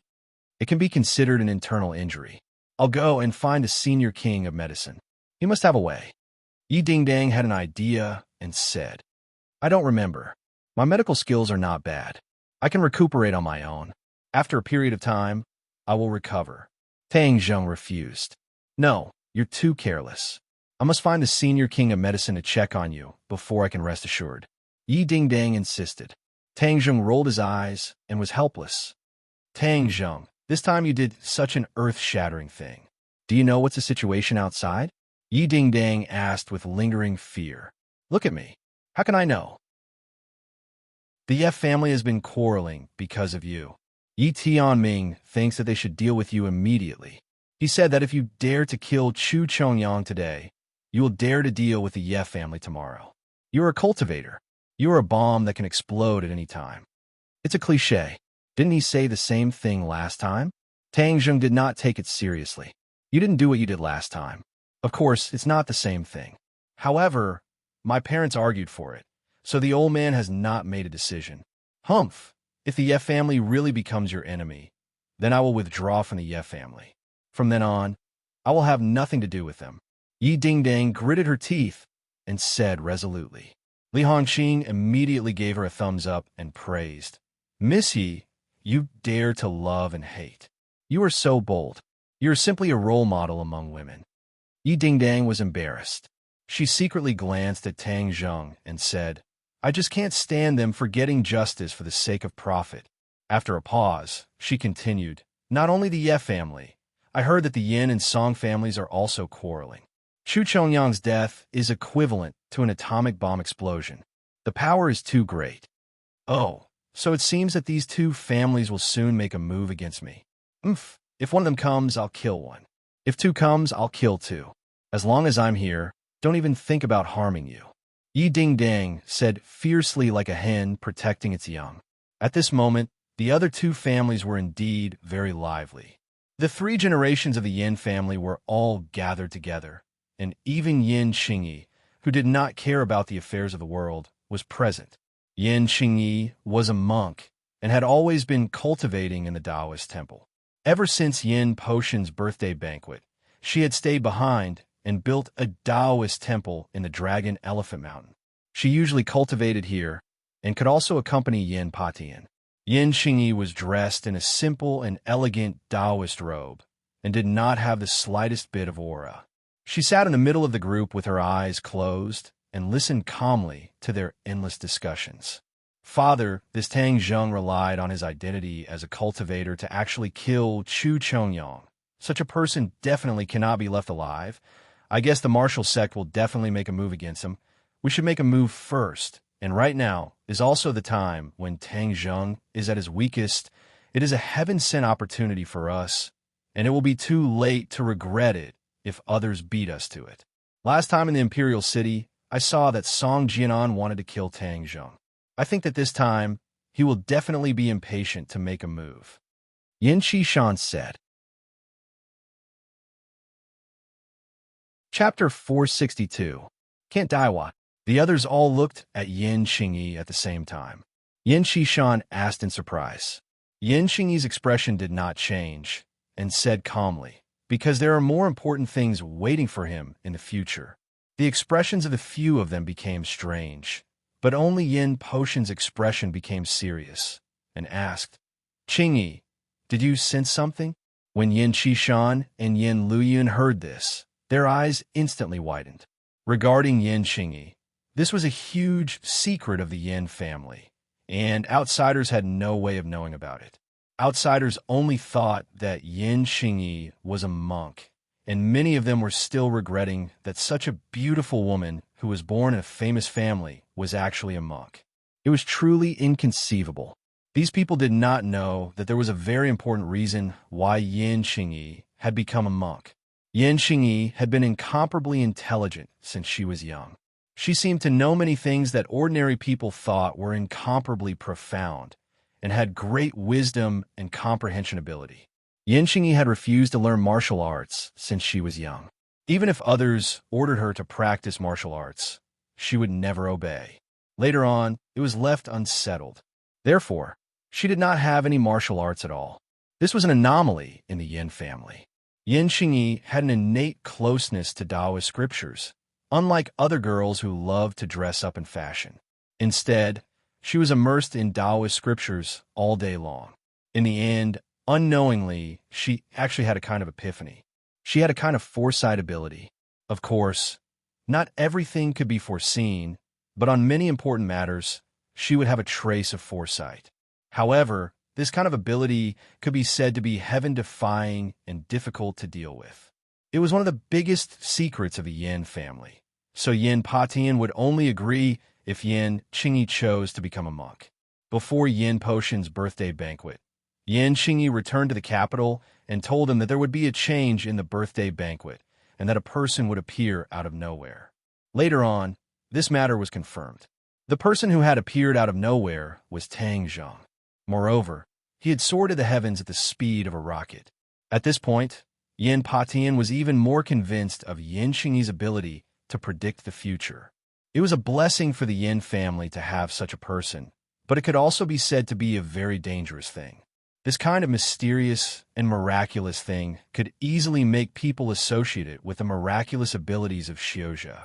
If a cultivator appeared in the Yin family, it would definitely not be a good thing for the Yin family. Perhaps they would meet with a calamity. Of course, if a family had someone who could predict the future, then many things could be arranged in advance. The early bird catches the worm, and this was a once-in-a-lifetime opportunity. Yin Qingyi said indifferently, "There will be a great disaster for humanity in the future. Tang Zheng might be the one to turn the tide." Catastrophe? The three of them sucked in a breath of cold air at the same time. This was an important piece of news. Yin Patian asked in a deep voice, "What disaster?" Yin Qingyi shook his head. "This is just a very vague feeling. I'm not sure about the specifics for now, but this disaster concerns the life and death of millions of people." "You're saying that Tang Zheng will be the savior of this disaster?" Yin Qishan was bewildered. No matter how he listened to it, he felt that it was like a fairy tale. Yin Qingyi nodded solemnly. Yin Luyun had a complicated expression on his face. They were both young people, but why was the difference so great? He asked, "What other calamities will there be in this world? Could it be World War III? If there is a world war, what's the use of him alone?" Yin Qishan scoffed, obviously not believing him. "I don't know either. In short, this is a disaster that concerns the survival of humanity. This is what I sensed, so it definitely won't be wrong." Yin Qingyi was extremely confident. Yin Qishan and Yin Luyun looked at Yin Patian at the same time. His two white eyebrows knitted together, and only after a long while did he say, "Could it be that the survival of humanity is ultimately decided by a cultivator? Yeah, this is too unbelievable." Yin Qishan also felt that it was inconceivable. Moreover, it's impossible for the martial sect to let him go, right? Could he live until then? Yin Qingyi stopped talking and closed her eyes again. Perhaps she was too lazy to explain. Yin Patian did not force him, but his eyes kept changing and said, "Qingyi, in the future, will this world no longer be dominated by martial artists?" When Yin Qishan and Yin Luyun heard this question, their expressions suddenly changed, as if they had seen a ghost. Their eyes revealed shock, and Yin Qishan could not help but exclaim, "How is this possible?" Yin Qingyi still had her eyes closed and did not reply. Yin Patian understood clearly. This was because she did not know the answer to this question. The ability to predict the future was not enough to know everything. Many things were just a trace of comprehension, a flash of inspiration. Yin Qishan shook his head. "Impossible. Although a few cultivator experts have appeared, they can't mess up the overall situation. How can they make the martial artists lose their position as the ruler?" Although Yin Luyun was the head of the 4 young masters of the capital, these things had completely exceeded his imagination, causing him to feel that his brain was not enough. Unless the cultivator returns. Yin Patian was silent for a long time, and said hesitantly, "The cultivator has returned." The others cried out in alarm, and even Yin Xingyi's eyelids twitched a few times. Could it be that this world is really going to be in chaos? No one could answer Yin Qishan's question. "Grandfather, what should we do now?" Yin Luoyun asked. Yin Patian stared deeply at his descendant and said, "Regardless of whether or not the cultivator has returned, since Tang Zheng is going to play such a big role in the future, then the status of cultivators will definitely increase in the future. And with regards to Tang Zheng, the future savior, we have to rope him in even more. This will be of great benefit to us and the Yin family." The few of them nodded. If the future was really as Yin Xingyi had foreseen, this was indeed a good way to seize the initiative. If the Ye family and Tang Zheng cut off their relationship, wouldn't that be letting the cooked duck fly away? Yin Luoyun said with some amusement. Yin Patian curled his lips and said disdainfully, "Don't think that just because Yishuanji broke through to the Grandmaster stage, he became so powerful. Back then, why was he unable to break through? This was related to his breadth of mind and vision, and his vision was only that big. He only focused on the present and could not see the future. Then this time, our Yin family has taken the initiative. Wouldn't that be a huge advantage?" Yin Luoyun said happily. Yin Qishan shook his head. "Luoyun, don't just look at the opportunity. This is opportunity and danger coexisting. At this moment, everyone is treating Tang Zheng as the target of public criticism, but the Yin family is on good terms with him. Do you know what this means?" Yin Luoyun's expression changed slightly. Of course he knew what it meant. It meant that the Yin family would also become the target of public criticism and attract cannon fire. The few of them understood this logic and looked at Yin Patian. This question obviously required him, the head of the family, to make a decision. Yin Patian looked deeply at Yin Xingyi, and then, without any hesitation, he said, "I believe in Xingyi's judgment. We must rope in Tang Zheng." Yin Patian set the tone, and the others no longer sang the opposite tune. Even if Yin Qishan still had reservations about Tang Zheng, he did not refute him. Yin Luoyun asked, "Grandfather, this time, Tang Zheng killed Chu Chongyang and will definitely cause a crazy counterattack. What should we do?" "It's better to send charcoal in the snow than icing on the cake. Right now, it's Tang Zheng's most dangerous moment. So of course we have to be the ones to send charcoal in the snow. Qishan, go and inform Chu Mingxian not to seek revenge on Tang Zheng." Yin Patian arranged. Yin Qishan said worriedly, "I'm afraid Chu Mingxian will not agree." Yin Patian laughed coldly. "If you don't agree at this moment, the Chu family no longer has anyone to rely on. Do you really want to suffer the calamity of extermination?" Yin Qishan nodded, as if he had understood something. The Chu family no longer had anyone to rely on. If they still did not know how to advance or retreat, then they would really die. Moreover, which great clan didn't die? If they didn't know how to endure and retreat, then they could only be eliminated by history. This was reality, and reality was just that cruel. Yin Qishan came to the Chu family with the order. At this moment, the Chu family was immersed in grief and anger. Chu Mingxian received Yin Qishan, and when Yin Qishan explained the purpose of his visit, the veins on Chu Mingxuan's forehead twitched, and he asked hysterically, "Why?" This is the rule of the game. The loser has no right to ask why. Yin Qishan spoke bluntly, without holding back. "My father's corpse is not cold yet, and you're going to do this?" Yin Qishan laughed disdainfully. "Don't really think of yourself as a pitiful weakling. Which family is clean? Did the Chu family not do enough in the past? Moreover, I'm doing this for your own good. Right now, no one in the Chu family is a match for Tang Zheng. If you continue to provoke him, you will only be courting death." Of course, Chu Mingxian knew that the other party was not lying, but at this moment, his mind was completely drowned by anger. He roared, "So what if I'm courting death? I want Tang Zheng to die. Your father is no longer here. You should work even harder to manage the Chu family, and not let the Chu family be exhausted for nothing." Yin Qishan kindly reminded him, "You don't need to worry about it. Scram, the Chu family doesn't welcome you." Chu Mingxian ordered him to leave. Yin Shishan said indifferently. I've said everything that needs to be said. It's up to you now. After saying that, he turned around and left with large strides. Just as he walked out of the door, he saw a few people walking towards him. It was actually Song Yu and his father, Song Hanjun, and with them was Chu Xiaofeng. The Chu family's young master's face was filled with fear as he rushed in a sorry state, almost colliding with Yin Shishan. Song Hanjun stopped in front of Yin Shishan and asked in bewilderment, Shishan, you came a step earlier than me. You are really well informed. You're not late either. I'll take my leave first. With that, Yin Shishan walked away with large strides. Song Hanjun looked at his back in shock, his eyelids twitching.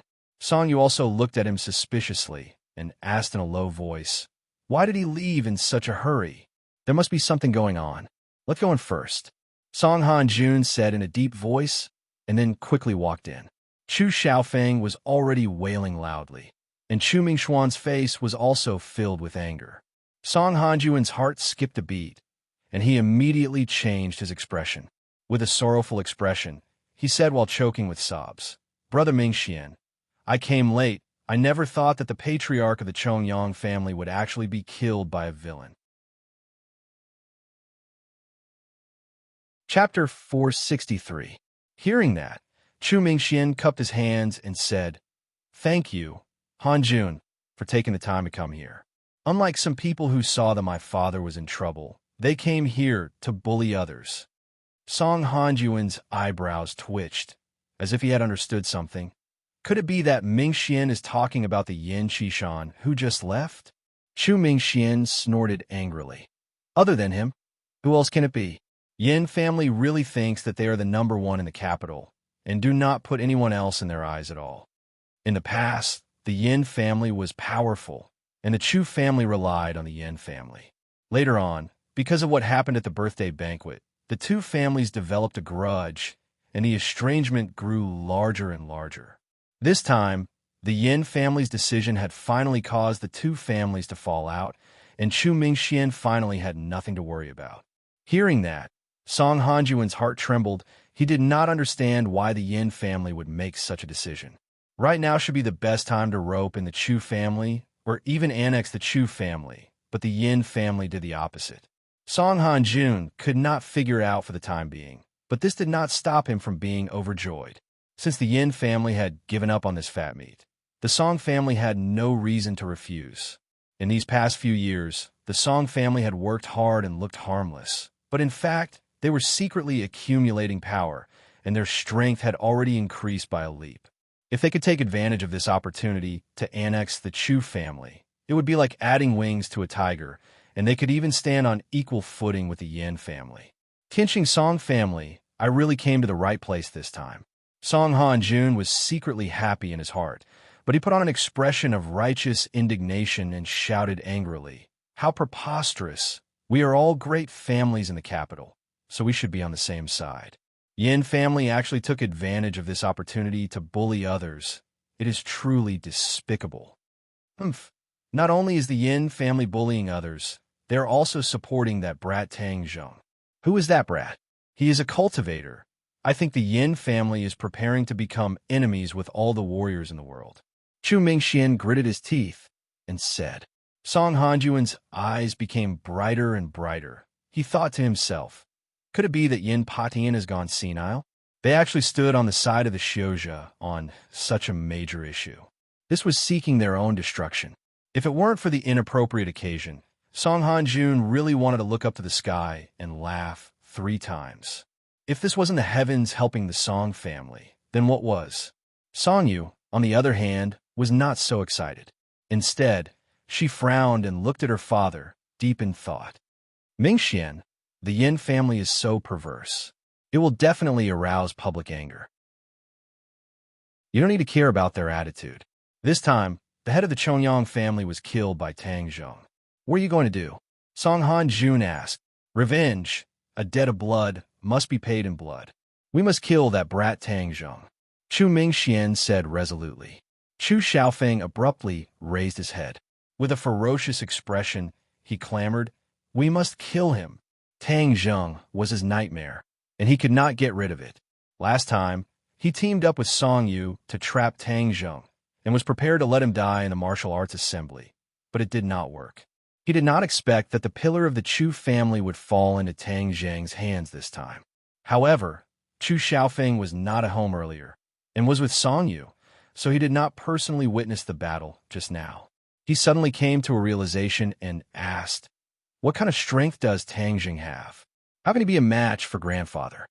Cultivators have many despicable and dirty methods. The old man only lost his life after falling into a scheme.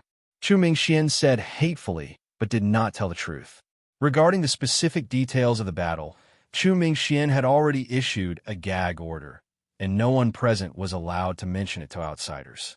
Therefore, the others only knew that Chu Chongyang had died at the hands of Tang Zheng, but they did not know the details. In fact, many people did not believe that Tang Zheng had killed Chu Chongyang with his true abilities, and that he must have relied on some kind of scheme of a cultivator to succeed. Although they were afraid of Tang Zheng's methods, no one would compare Tang Zheng's cultivation to a great master. At least, that was what Song Hanjun thought in his heart. Then there's no time to lose. Mingxian should take advantage of the opportunity to pursue and kill him, and use that brat's head as a sacrifice to the Chongyang family patriarch. Song Hanjun instigated. Chu Mingxian blinked his eyes, as if he was moved. He wanted to take advantage of the opportunity to chase after him. Moreover, Tang Zheng was injured and could not move, so this was the best opportunity. However, he was not Qin Beixian's opponent for the time being, so he would not be able to gain any benefits from it. Song Hanjun saw through the clues and asked, "Mingxian, could it be that there is something that is hard to say?" Chu Mingxian already understood that without the help of the Yin family, he should get closer to the big tree that was the Song family.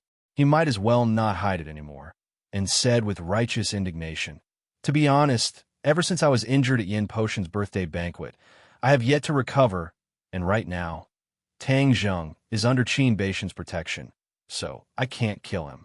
Qin Batian. Song Hanjun frowned. He actually got involved. He really doesn't know what's good for him. For Qin Batian to be able to gain a foothold in the capital, he naturally had his own abilities. However, his strength was still lacking compared to the few great clans, and when any clan wanted to completely destroy him, they would still have to pay a certain price. Therefore, he had survived between the cracks of the few great clans. Although it was difficult, it could still be considered a type of ability. Of course, Song Hanjun knew Qin Beixian's abilities, but he did not really care.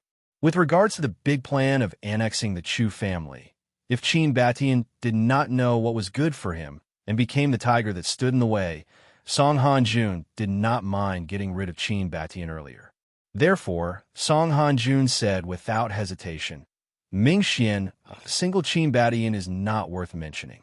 Now that you are injured and have such a big family to work hard for, you can leave this matter to me. It can be considered as me doing something for the Chongyang family head." Chu Mingxian was so grateful that he cupped his fists and said, "Hardships reveal one's heart.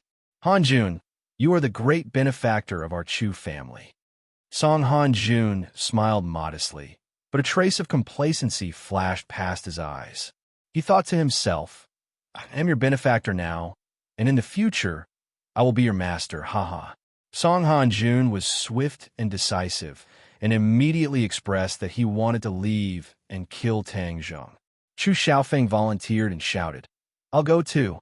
I want to kill that brat with my own hands. Back then, I didn't kill him, and I regret it. This time, I definitely can't let that brat live." After he finished speaking, his eyes flickered with flames of hatred, and his expression was sinister and terrifying.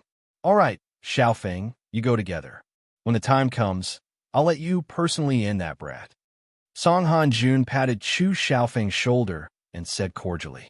Chu Mingxian did not object, and the three of them left the Chu family together.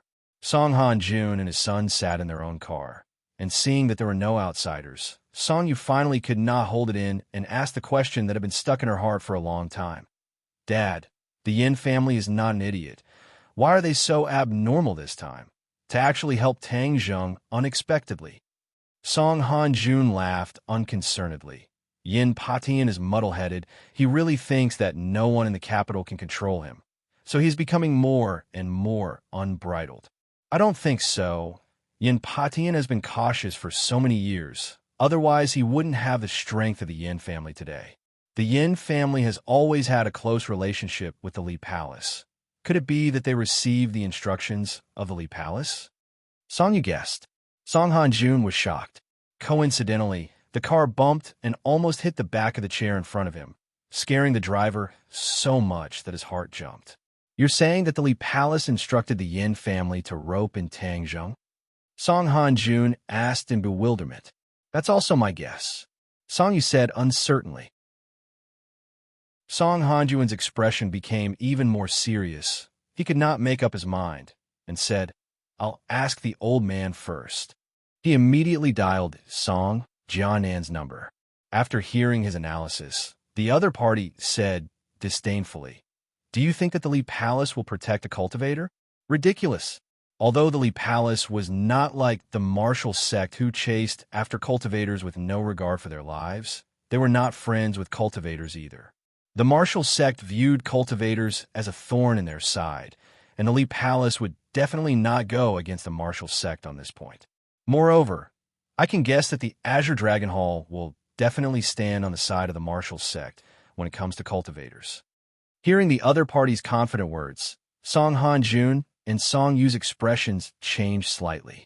Song Yu asked, Grandfather, both the Li Palace and the martial sect have people walking in the world. Why has the Azure Dragon Hall only heard of their names and never seen them? Hee, the Azure Dragon Hall has always been a legend. Not to mention you, even I have never seen anyone from the Azure Dragon Hall. Song Jianan laughed. Song Han-jun and Song Yu looked at each other and thought at the same time. If that was the case, then the Azure Dragon Hall had always existed in legends, and no one had ever seen its members. Could it be that this was a fabricated organization? Hearing the silence of the two, Song Jianan chuckled, as if he had guessed their thoughts, and said, The Azure Dragon Hall really exists, but its strength is unfathomable. It is said that even if the Li Palace and the martial sect were to work together, they would still not be a match for the Azure Dragon Hall. What's so powerful? The two of them turned pale with fright. In their eyes, the Li Palace and the martial sect were already existences that could not be fought against. This Azure Dragon Hall was actually even more powerful than these two organizations combined. Although the Azure Dragon Hall does not appear in this world, how can the matters of this world escape its eyes? Therefore, you don't have to worry. The Li Palace will not instruct the Yin family to rope in Tangzhong. This is definitely Yin Potion's opportunistic method, but this method would cause the Yin family to suffer a calamity. The heavens are helping me. This capital is bound to be dominated by my Song family. Song Jianan laughed wildly with pride. Song Han-jun and Song Yu heaved a sigh of relief at the same time.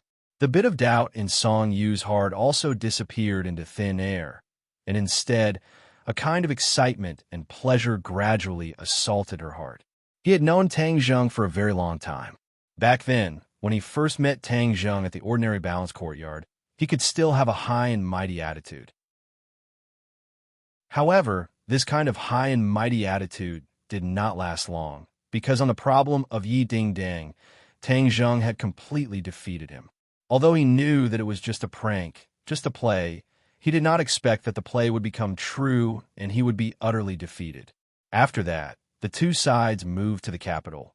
But not long after Tang Zheng arrived in the capital, he shocked the world with a single feat. Although the two sides did not clash again, Tang Zheng had completely suppressed his limelight. This caused Song Yu, who had always been high and mighty, to try and fail. He and Chu Xiaofeng had used the Spirit Transformation Powder Pill to trap Tang Zheng, but it was to no avail. At that time, he had experienced a feeling called fear, a feeling that he had never felt before. He secretly swore in his heart that he would definitely get rid of this person. Chapter 464. As night fell, Tang Zheng lay alone on his bed, looking out the window at the sky. The sky was very dark, and the haze was very thick. It seemed like it was going to rain, washing away the haze that made it difficult to breathe. Tang Zheng stayed at Qin Beishan's house to recuperate. His limbs had already regained the ability to move, but his internal energy had not yet recovered. He could be considered to be powerless. His body was empty, and his qi was as weak as a wisp of smoke. AI, a martial scholar, is really not that easy to kill. I almost lost my life. He sighed inwardly. Are you asleep? A weak voice came from next door. This was Yi Dingdong's voice.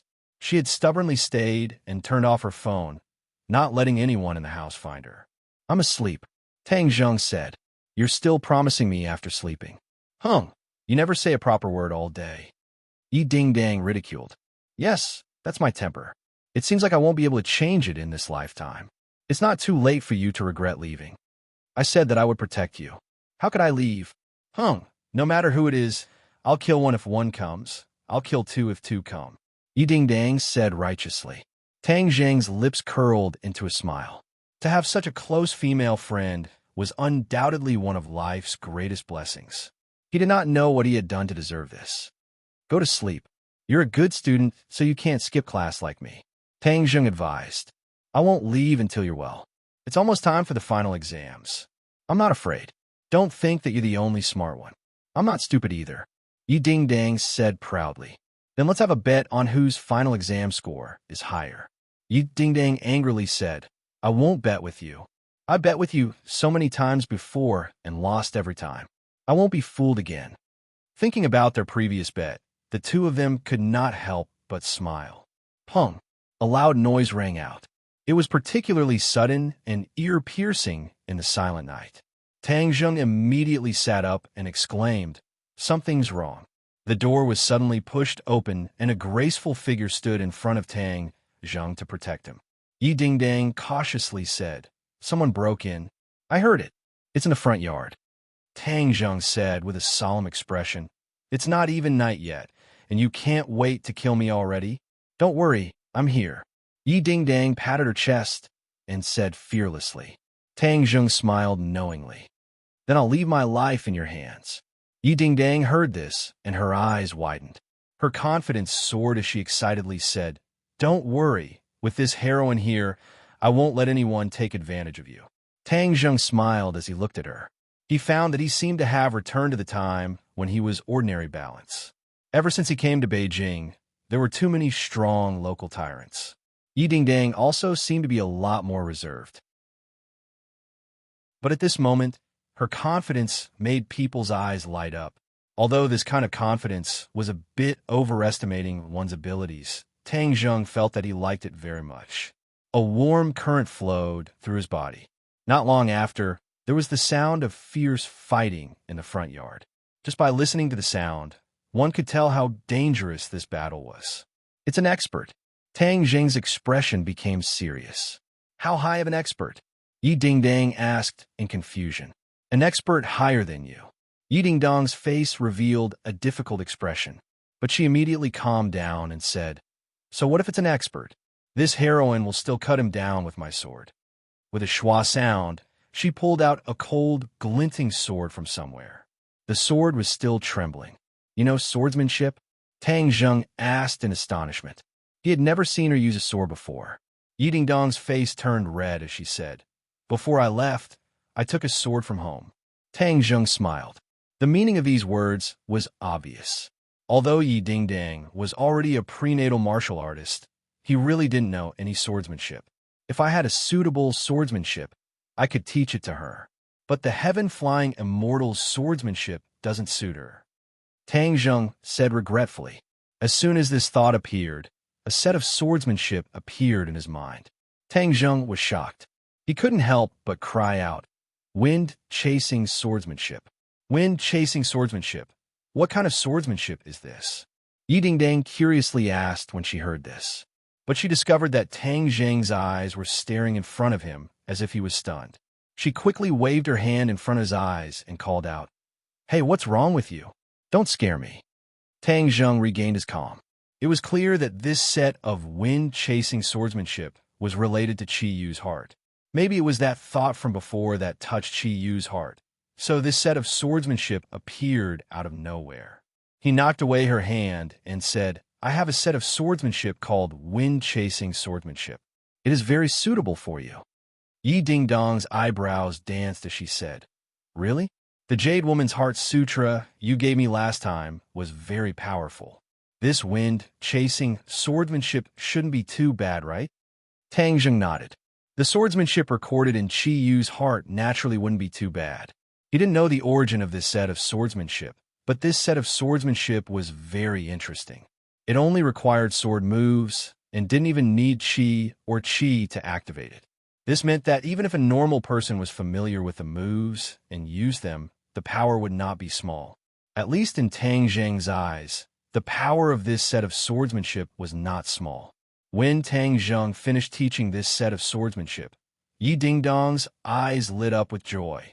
Although she didn't understand swordsmanship, she still had a bit of eyesight. She understood the value of this set of swordsmanship and couldn't help but happily say, I really like this set of swordsmanship. You should be the only two people in this world that know this set of swordsmanship. Tang Zheng said. Yi Ding-dong's eyebrows danced as she excitedly jumped up. What kind of gift did a woman like the most? The one and only gift in this world that no one else had. Wasn't this set of swordsmanship the most suitable gift? You only taught me? Yi Ding-dong stared with her big round eyes and asked. Yes. Even Feng Shishir doesn't know it. Tang Zheng nodded. Wah!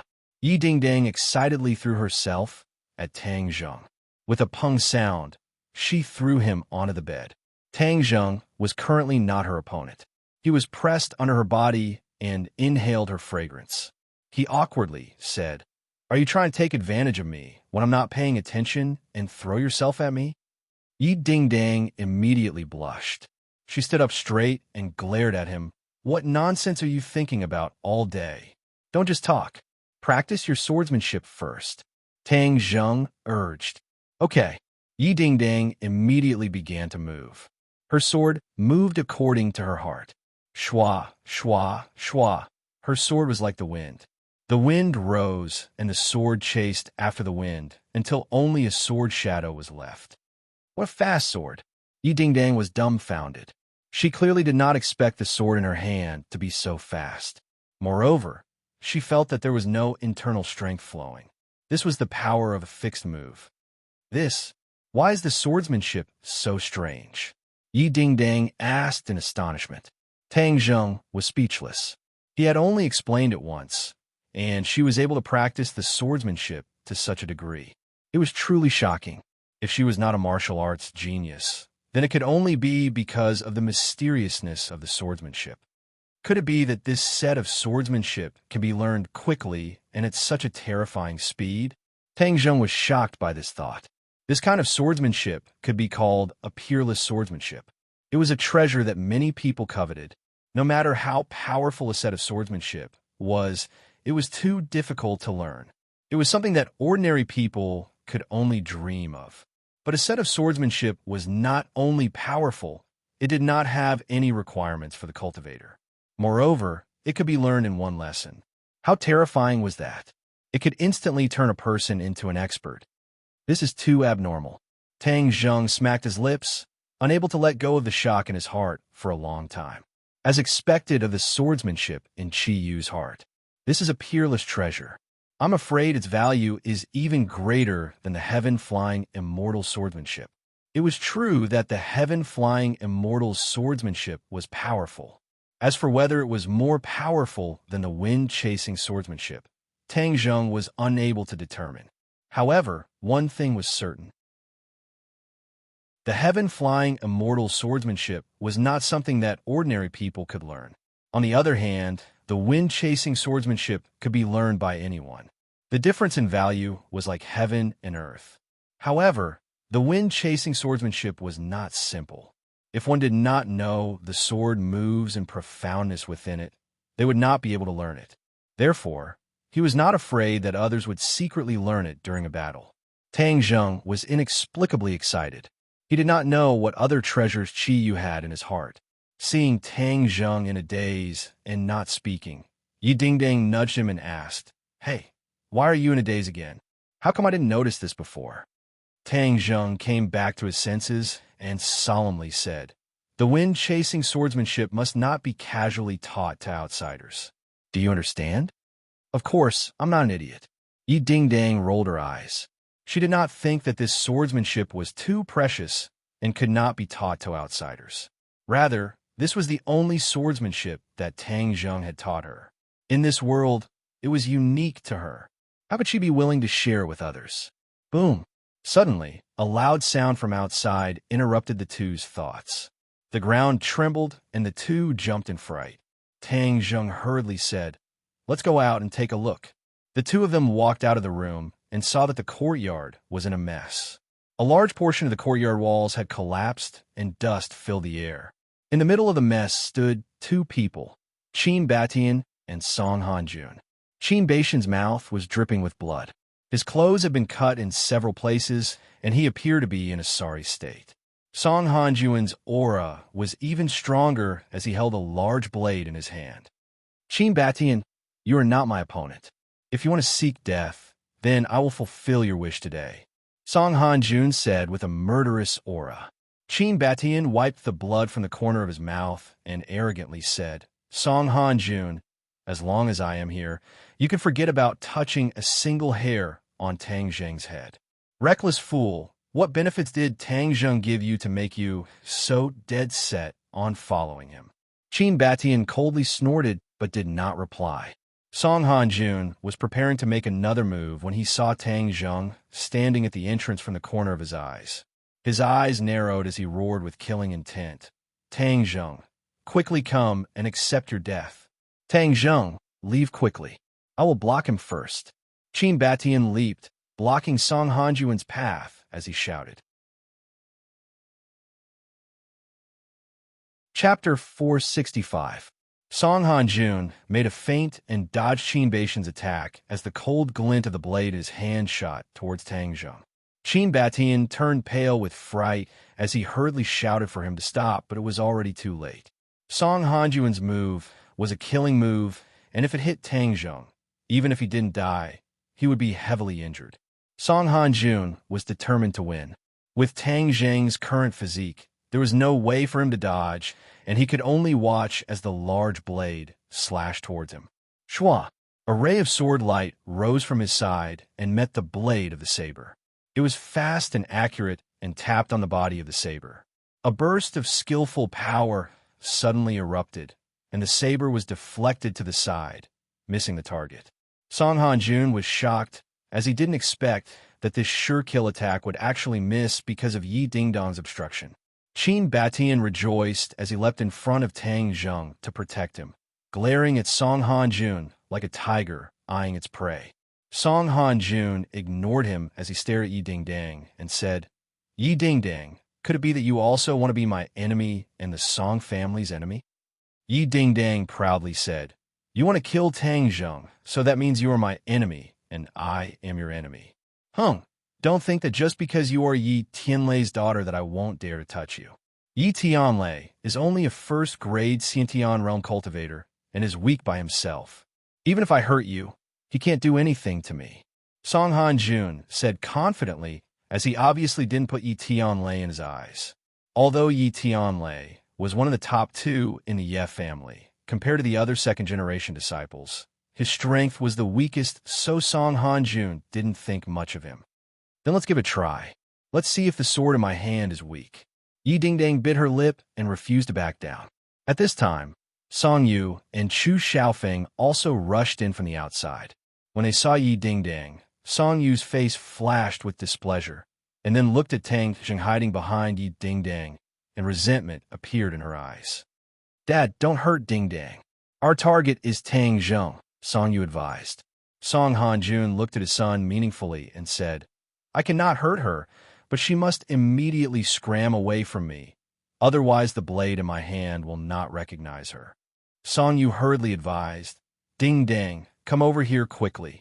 Tang Zheng is a cultivator, not a kind person. He's not like us. Don't be fooled by him." Yi Ding-Dang didn't appreciate it at all and coldly said, "Kind people? Humph, I think you're not kind people. If you want to stand up for the Song family, then you must first defeat the sword in my hand. You don't know the immensity of heaven and earth. Song Han-jun said disdainfully. Seeing that he was about to attack, Song Yu advised again, Ding Dang, you've been deceived by Tang Zhong. He's our public enemy. There's no benefit in being with him. There's no benefit in being with you. Besides, Song Yu, I have nothing to do with you. I don't need you to persuade me. Yi Ding Dang didn't appreciate it all. She was already annoyed with the other party. So at this moment, she naturally didn't have a good expression. Chu Xiaofeng coldly watched from the sidelines. His face was filled with resentment. He coldly snorted and said, Young Master Song really has tender feelings for the fairer sex. What's the use of having this kind of blind and stupid woman? It's better to kill them both. Song Yu was extremely disappointed. At the beginning, he had an indifferent attitude towards Yi Ding Dang. But after his repeated failures, his interest towards Yi Ding Dang grew. In the end, he made up his mind to take her for himself. But it seemed that this goal would be extremely difficult to achieve. Song Han-jun saw his son's expression and murderously said, Yi Ding Dang, since you don't know what's good for you, then don't blame me for being impolite. How many moves do you think you can take from me? Yi Ding Dang raised her head and jokingly asked, Then how many moves do you think you can take to defeat me? Haha, you still want to use a few moves? Good.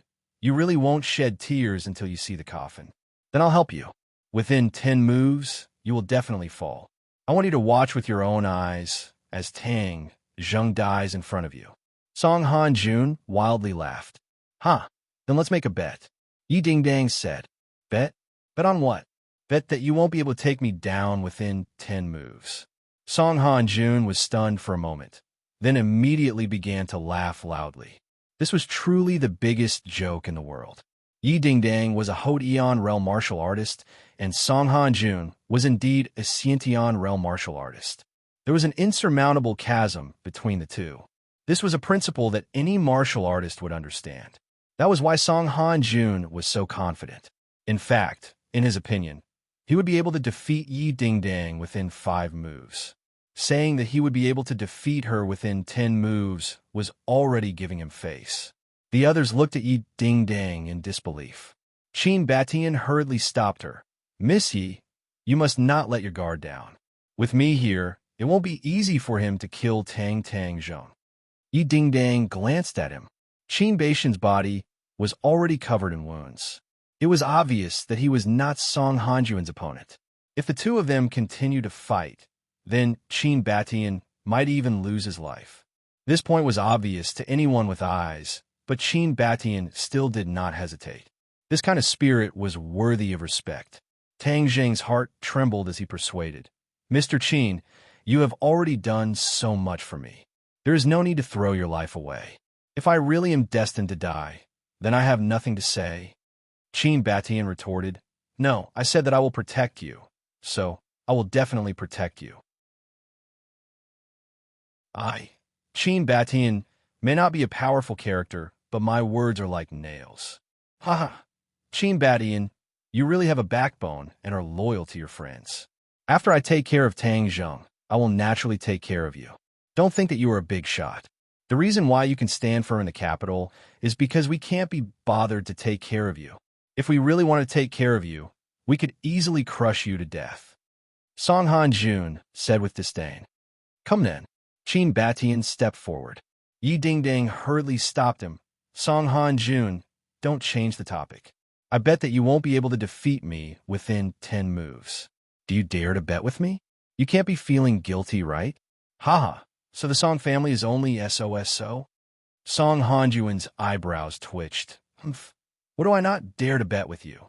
Since you are so intent on sending yourself to death, then I will fulfill your wish. However, I'm not prepared to kill you. If you lose, then you will accompany my son tonight. Accompany Song Yu? The meaning was too obvious.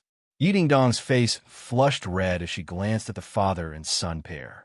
She did not expect that he would raise such a condition. Song Yu was slightly startled as she looked at her father. She suddenly realized that Yi Ding Dang could already be considered as his inner demons. If he could not obtain her and get rid of this inner demons, then his future martial path would be filled with difficulties. If he could get rid of this inner demons, then his future cultivation would be twice the result with half the effort. As someone who had been through this before, Song Han-jun was clearly very experienced. When Tang Zheng heard this condition, his eyes flashed with anger as he immediately rejected. No, I won't bet with you. If you want to kill me, then do it. Haha, Tang Zheng, I still thought that you were a little man who hid behind a woman. I never thought that you still had some backbone. Song Han-jun said with ridicule. Chu Xiaofeng sarcastically said with bad intentions. What backbone does he have? He only knows how to hide behind others. Chu Xiaofeng, don't make sarcastic remarks. You know very well who is usually hiding behind others. Without the Chu family, what are you? How could Yi Dingdang tolerate her beloved being humiliated?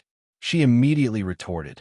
Chu Xiaofeng was poked in the back, and his face was as red as a monkey's, but he was so angry that smoke was coming out of his 7 orifices as he roared, I see that you are arrogant now, but in a moment you will know how to beg for mercy. Tang Zheng turned a deaf ear to these sarcastic remarks. He tugged at Yi Dingdong's sleeve and advised in a low voice, Don't be impulsive. You go first, I have a way to escape. Yi Dingdang rolled her eyes at him and said, What way do you have to escape? Now you want to lie to me. Do you think I'm so easy to fool? But the stakes are too high. You don't need to fall into it.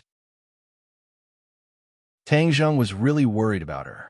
After all, the difference in cultivation between the two sides was too great. Yi Dingdang shrugged and said without fear, If the stakes are not high, how can it be fun? Could it be that you have so little confidence in me that you are afraid that I will lose? Song Han-jun is not an ordinary person, Tang Zheng said with hesitation. Yi Dingdang stared at him. Then I am not an ordinary person. Moreover, didn't you just teach me the wind-chasing sword technique? This is a good opportunity for Song Han-jun to test it out.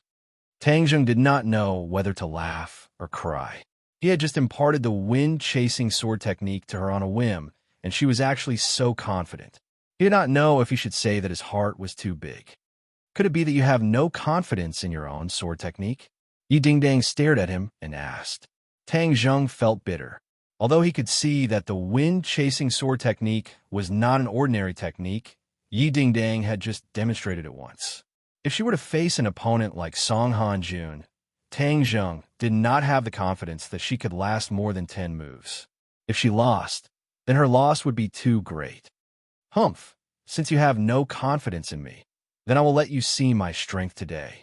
Moreover, you have saved me before, so today I will save you once. I will let you know that I, Yi Dingdang, am not an ungrateful person. Yi Dingdang pouted and vowed. What are you two whispering to each other for? Do you not want to agree to this condition? Fine, then there is no need for us to continue talking. I will directly deal with you two. Song Han-jun said with a murderous look. I promise you. Yi Dingdang said without fear, but I also have a condition. If you lose, then scram as far away as you can. Don't have any ideas about Tang Zheng. Haha, this kind of situation will never happen. Song Han-jun laughed. You don't dare to agree to this condition, right? Yi Dingdang curled her lips and said with disdain. What is there to be afraid of, I promise you? Song Han-jun said with a smile, as if Yi Dingdang really was a lamb waiting to be slaughtered, allowing him to knead her however he wanted. Actually, Song Han-jun agreed to this bet because he wanted Yi Dingdang to willingly accompany Song Yu. This would not only get rid of Song Yu's inner demons, but it would also shut the Ye family's mouth. It was killing 2 birds with 1 stone. Moreover, he would not suffer any losses. It was a sure win situation. Now that things have come to this, there was no way to change it. Chapter 466. Tang Zheng was at his wit's end, and Qin Batian was powerless to stop him.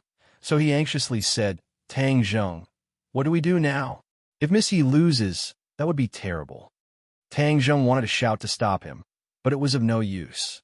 Moreover, this would only distract Yi Dingdang, so the only thing he could do now was to hope for a miracle to happen. Will there be a miracle? The blade light was like a waterfall, as if silver from the 9 heavens was pouring down in torrents. drawing out a streak of white light as it struck towards Yi Ding-dong's head like lightning. Dang! A metallic sound rang out. Yi Ding-dong's sword had appeared out of nowhere and blocked the opponent's large blade, causing sparks to fly. Song Han-jun frowned slightly. The blade retracted like a spring, but the blade did not retract too much, and then attacked again with the force of a thunderbolt. Between retracting and attacking, it was extremely fast.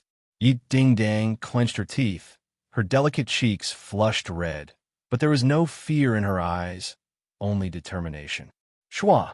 Her long sword turned around, narrowly blocking the large blade. The angle was extremely crafty, and it came and went like a ghost. 2 moves. Yi Ding-dang finally blurted out 3 words, while Song Han-jun's face darkened, as black as the sky before the storm. What's going on? Such crafty moves were blocked by this little girl. Humph. Who knows what that old fox Yishuanji taught her to have such a miraculous effect. However, her strength is still too weak. Wanna last 10 moves? Dream on. Song Han-jun's heart hardened, and with a low roar, his hands flew, and the blade light followed like a shadow, following closely behind. Yi Ding-dang did not even dare to breathe loudly, only staring at the large blade that was moving like lightning. She repeatedly raised the sword in her hand, either flicking, thrusting, or lifting.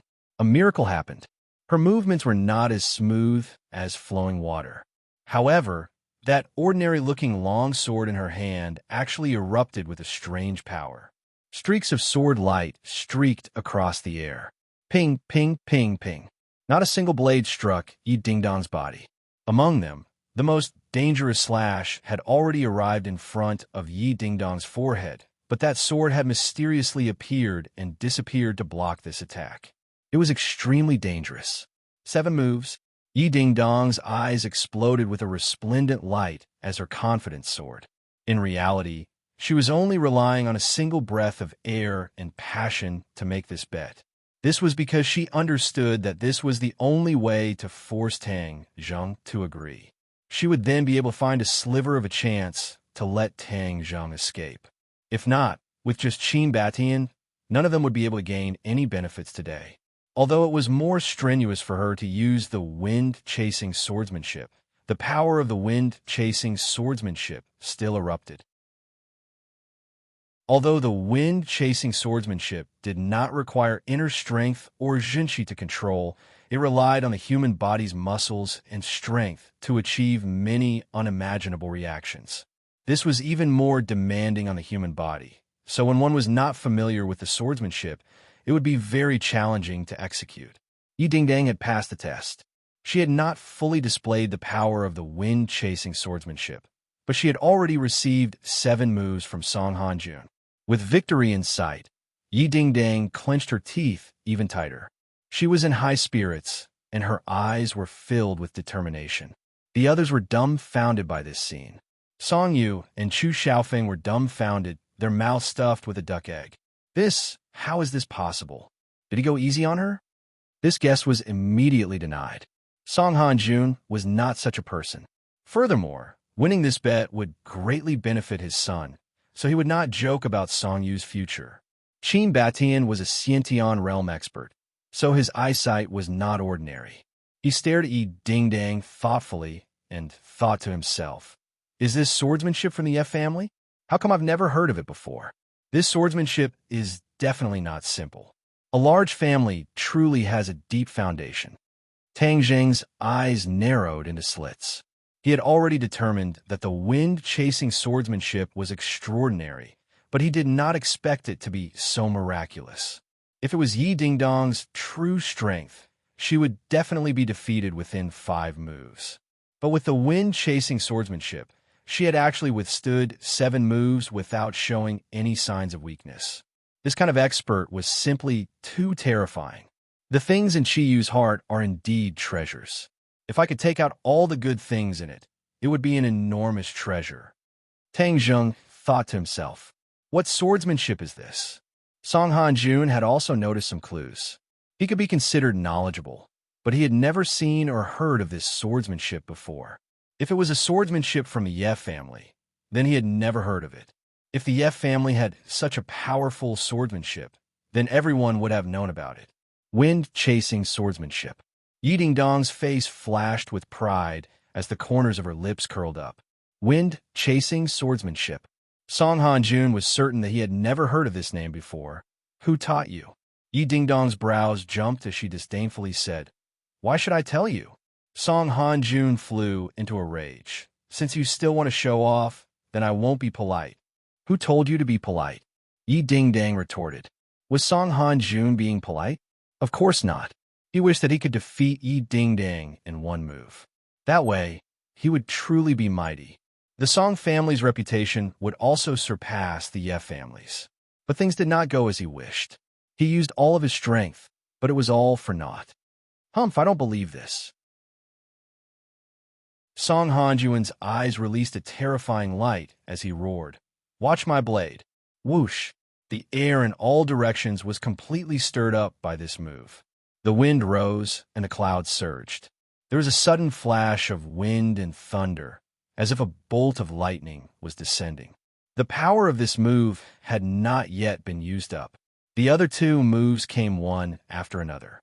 The power of these three moves overlapped as they attacked Yi Dingdang with a force that could topple mountains and overturn seas. Yi Dingdang's face was a bit pale, but she did not retreat an inch. Relying on the 3-foot-long sword in her hand, she continuously attacked. Every move was fast, ruthless, and accurate. Dang, dang, dang. Sparks flew everywhere as the sound of air exploding rang out from all directions. The stones embedded in the ground broke free from the bindings of the earth and flew up into the air, sending sand and stones flying. Yi Dingdang was in the center of the storm, but she did not move at all. She was like a sea-stabilizing needle. Move after move, her tension and relaxation were measured. She had the demeanor of an expert. Pooh! Spitting out a mouthful of blood, Yi Dingdong's face became deathly pale. But her legs seemed to have grown roots as they pierced into the ground and did not move an inch. Everything returned to calmness. Yi Dingdong's mouth gradually rippled. She had succeeded. A miracle had really happened. In a situation that everyone thought was impossible, she had actually withstood 10 moves. Tang Zheng had been saved. You lost. Her red lips slightly opened as Yi Dingdang faintly spat out these 3 words. She let out a sigh of relief in her heart as she revealed a relieved expression. Song Hanjuan's eyes widened in anger as he roared in disbelief. Impossible. The impossible had become possible. This was a miracle. Yi Dingdang had created a miracle. She had not only relied on the wind-chasing sword art, but more importantly, her courage and her affection for Tang Zheng. All of these added together to support her. Impossible. This is absolutely impossible. How can I not defeat you in 10 moves? Song Hanjun was furious as his eyes burned with anger. Suddenly, an ominous glint appeared in his eyes. His figure flashed as he charged towards Yi Dingdang. His thick broadsword slashed towards Yi Dingdang. Yi Dingdang had relied on her astonishing willpower to withstand these 10 moves. Once the 11th move was used, she would definitely lose. She raised the 3-foot-long sword, but the power was completely different from before. Kacha! The sword broke, and the thick blade struck Yi Dingdong's chest. The sound of bones breaking suddenly rang out as a large mouthful of blood spurted out from Yi Dingdong's mouth. She was like a kite with a broken string as she flew backwards. No one had expected Song Hanjun to shamelessly make a move after losing the bet. The entire hall was shocked. Ding dang. Tang Zheng rushed out. His steps were a bit shaky, but he still managed to catch Yi Dingdang before she hit the ground. He staggered back a few steps before stopping. However, he did not care about himself as he impatiently asked, Ding Dang, how are you? Yi Dingdang opened her eyes and smiled faintly. She stared at Tang Zheng, her eyes filled with satisfaction and longing. She stammered, I did my best. A stream of hot tears rushed into Tang Zheng's eyes. His voice was a bit choked as he hurriedly nodded and said, I know. You did very well. You won the bet and saved me. In the past, it was always you who saved me from danger.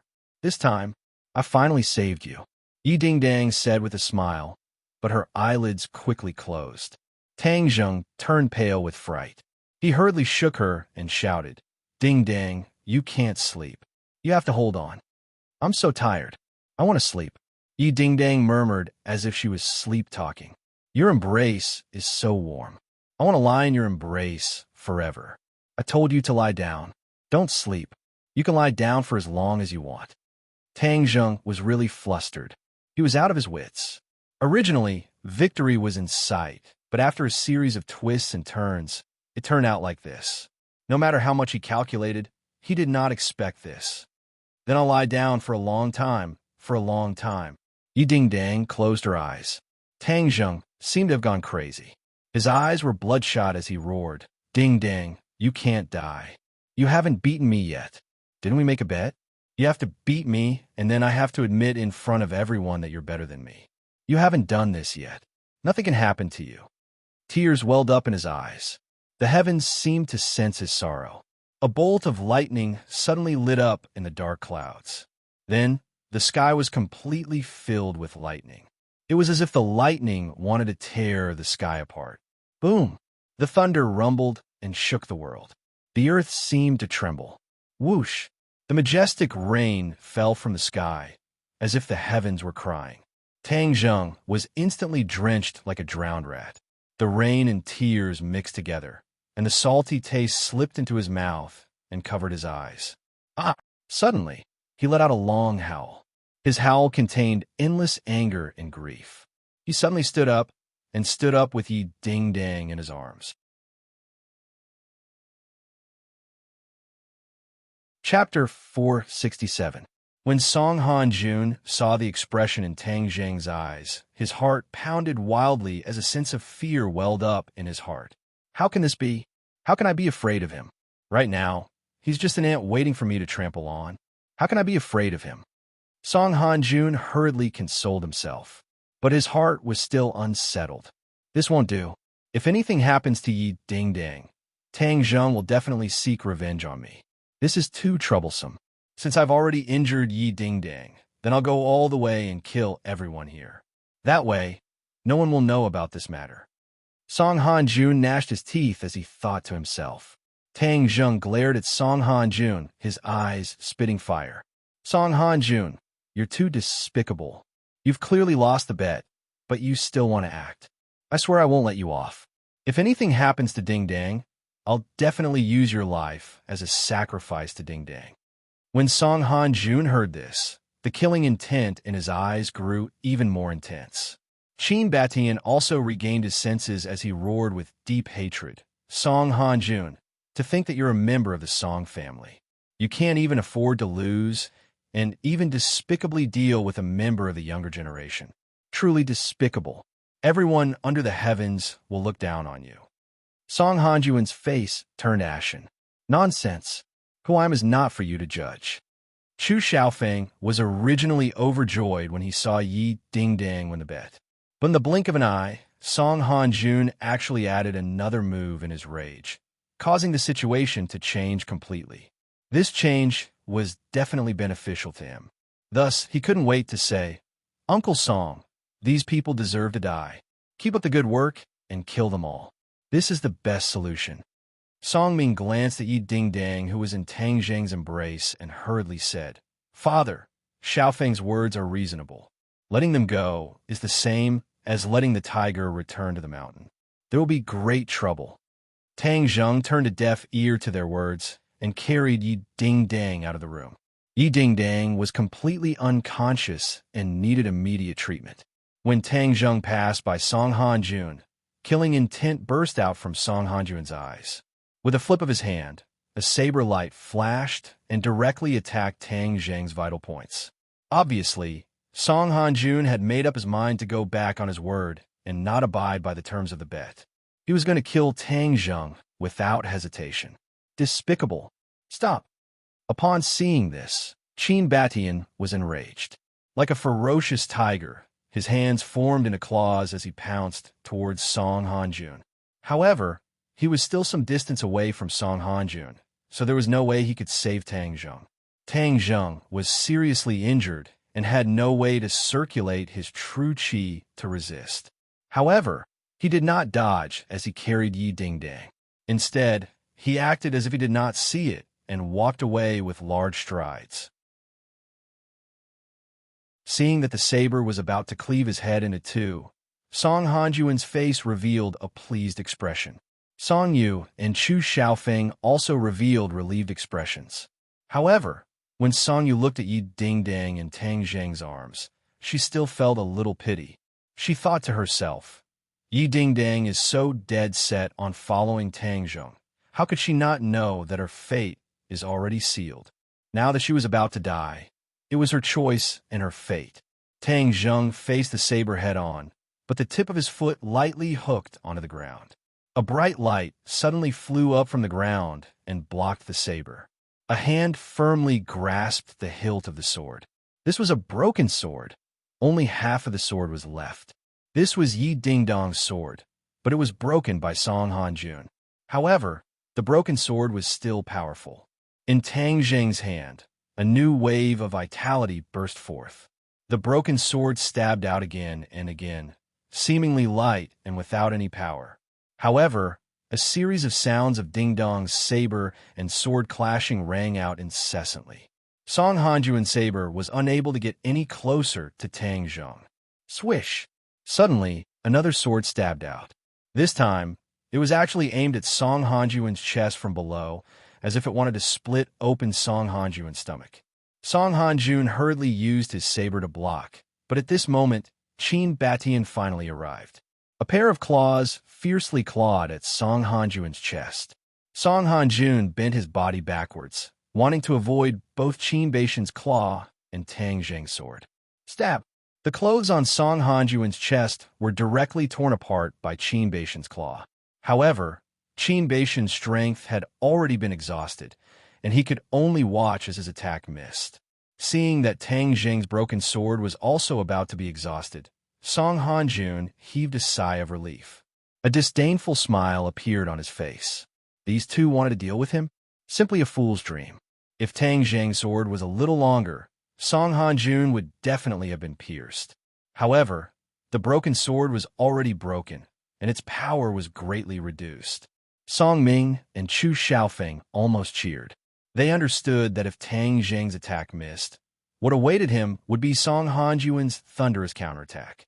Seeing that everything was already set in stone, some people were happy while others were sad. However, Tang Zheng definitely did not have these two emotions. In his heart, there was only a towering rage and surging killing intent. Suddenly, the broken sword that had already exhausted all its strength broke free from Tang Zheng's grasp and flew forward. All of this happened without any warning. No one had expected that this sword that was at the end of its road would actually shine with vitality, like a withered tree that had come back to life. The broken sword flew straight in, extremely swift and fierce. Song Hanjuan's eyes widened as he roared, "And no!"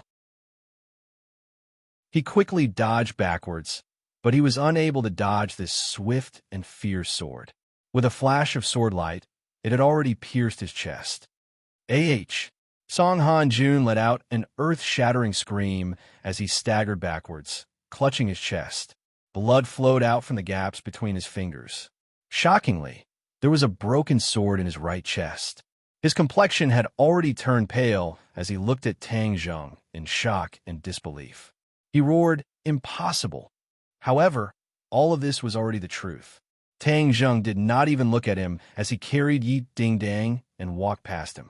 Meanwhile, Song Yu and Chu Xiaofeng looked at each other, their faces filled with fear. Seeing Tang Zheng walk over, they did not have the slightest bit of courage to stop him. Although everyone knew that Tang Zheng was already injured, his indomitable aura still made them not dare to underestimate him. Instead, a trace of fear appeared in their hearts. Tang Zheng did not look sideways as he carried Yi Dingdang and walked out of the courtyard. He did not continue to pursue and kill Song Hanjun, because he did not have the ability to. The series of attacks, just now, had already exhausted what little strength he had left. If he continued to fight, he would definitely reveal a flaw. Song Han-jun had taken this sword strike, but it did not hit any vital points. Only his lungs were pierced, and as long as he received treatment in time, his life would not be in danger. However, because of this strike, Qin Batian had once again become the most powerful expert present. Song Han-jun clutched his chest and already had thoughts of retreating. Seeing Tang Zheng disappear into the rainy night, he did not have the courage to chase after him. Song Yu and Chu Xiaofeng finally woke up from their daze. Song Yu rushed to Song Han-jun and shouted with concern, "Father, how are you?" Song Han-jun gritted his teeth and said, "I won't die for the time being. This time I was careless. Let's go to the hospital." After which, he looked at Qin Batian and said, "Today's matter is not over." If Qin Batian wanted to kill the other party, it was not impossible. However, he did not have the determination to do so. Because he was not like Tang Zheng, he had too many misgivings. He knew that he was not a match for the Song family. Unless there was no other choice, he definitely did not want to meet them with weapons and completely block all paths. Song Han-jun and the other two also left. Qin Batian stood there in a daze, the scene from before still reverberating in his mind. Tang Zheng was covered in injuries, but he still managed to stab Song Han-jun. This was too inconceivable. Where's Tang Zheng? Yi Dingdang is injured. In this rain, where could he have gone? He immediately chased after him. However, there was only a curtain of rain left in the world, and Tang Zheng's figure was nowhere to be seen. Where did Tang Zheng go? He hugged Yi Dingdang and began to run as if he had gone mad. He ran in the rain with the water blooming around his feet and the rain hitting his body over and over again. It was already the 12th lunar month of the winter. After being drenched by the rain, his body was bitterly cold. Fortunately, he and Yi Dingdang's physique was not bad. Otherwise, just this rain alone would have taken their lives. They finally arrived at the Ye family's courtyard house. Tang Zheng's heart was about to jump out of his throat. His legs had already lost all feeling. The distance of running wasn't long, but it wasn't short either. He was so tired that his bones were about to fall apart. When he knocked on the Ye family's door, he gave the servants of the Ye family a big fright. Tang Zheng was not a stranger and had been here many times before. The other party had already recognized him and even recognized Yi Dingdang in his arms. "Quickly call for people to save Dingdang." Tang Zheng gasped for breath as he roared. The servants hurriedly led the two of them in.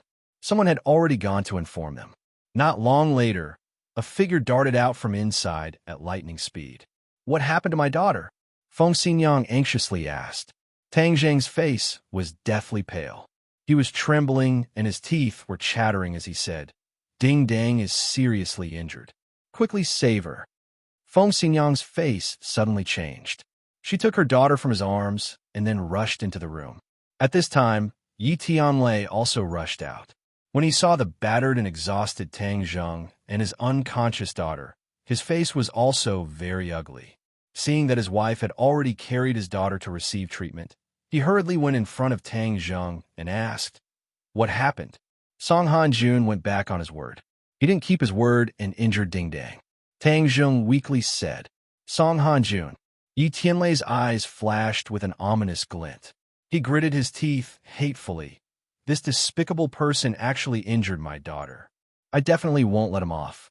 I already stabbed him." Tang Zheng said, "You injured him?"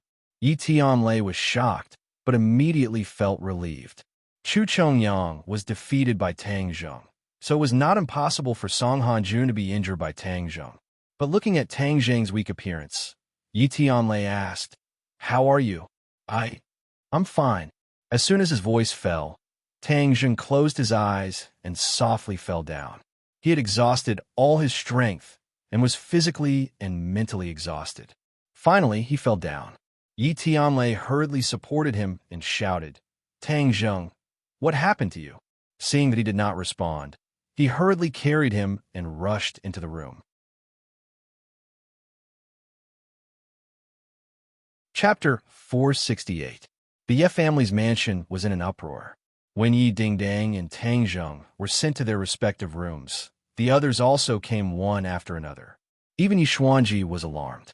Seeing Yi Tianlei walk out, Yi Tianming could not wait and said, Tianlei, why did you bring this person into the Ye family? Don't you know how much trouble he caused today? Yi Meiyu curled her lips and echoed, That's right. Are you trying to drag our Ye family into the fire pit? Yi Tianlei's face darkened, and he coldly snorted, Could it be that I can just watch him die? Tang Zheng has nothing to do with the Ye family. What does his life and death have to do with the Ye family? Yi Tianming argued. You can do it, but I can't do such a thing. Yi Tianlei said angrily. Yi Xuanji's face darkened, and he shouted, Stop arguing. For an outsider, the two of you are arguing. What kind of scandal is this? Are we going to let outsiders laugh at our Ye family? The two brothers immediately fell silent. How is he? Yi Xuanji asked. Tang Zheng is fine. He just fainted from exhaustion. He'll be fine after resting for a while. Yi Tianlei said. Yi Xuanji nodded calmly. Have you figured out what happened? It's Song Hanjun. He injured Ding Dang. Yi Tianlei said with fire in his eyes. The Song family made a move. Yi Xuanji and Yi Tianming were shocked. They looked at each other. Obviously, they did not expect the Song family to act so quickly. Previously, when the news of Chu Chongyang's death came, Yi Xuanji also had the thought of dealing with Tang Zheng. However, he suppressed this thought and prepared to wait and see. However, the Song family was obviously unwilling to be left behind and took the initiative to make a move. Even Song Hanjun couldn't succeed? This made the two of them even more suspicious. Humph! Song Hanjun is despicable and shameless. He took advantage of the situation, but didn't gain any benefits. I heard that he was also injured by Tang Zheng. Yi Tianlei said, venting his anger. Song Hanjun was injured? Yi Xuanji and Yi Tianming's hearts were fiercely shocked. The two of them said in shock, Tang Zheng killed Chu Chongyang and still has the strength to deal with Song Hanjun. This is too unfathomable. The two of them actually felt somewhat fortunate. Fortunately, they hadn't been in a hurry to make a move. Otherwise, they would have ended up like Song Hanjun. That would truly be a joke to others. Don't even mention that he didn't hurt Song Hanjun. Even if he didn't hurt him, Song Hanjun made a move on Ding Dang, so I definitely won't let this go. Yi Tianlei hatefully said, Tianlei, don't act rashly. This matter is very complicated and not as simple as it seems on the surface.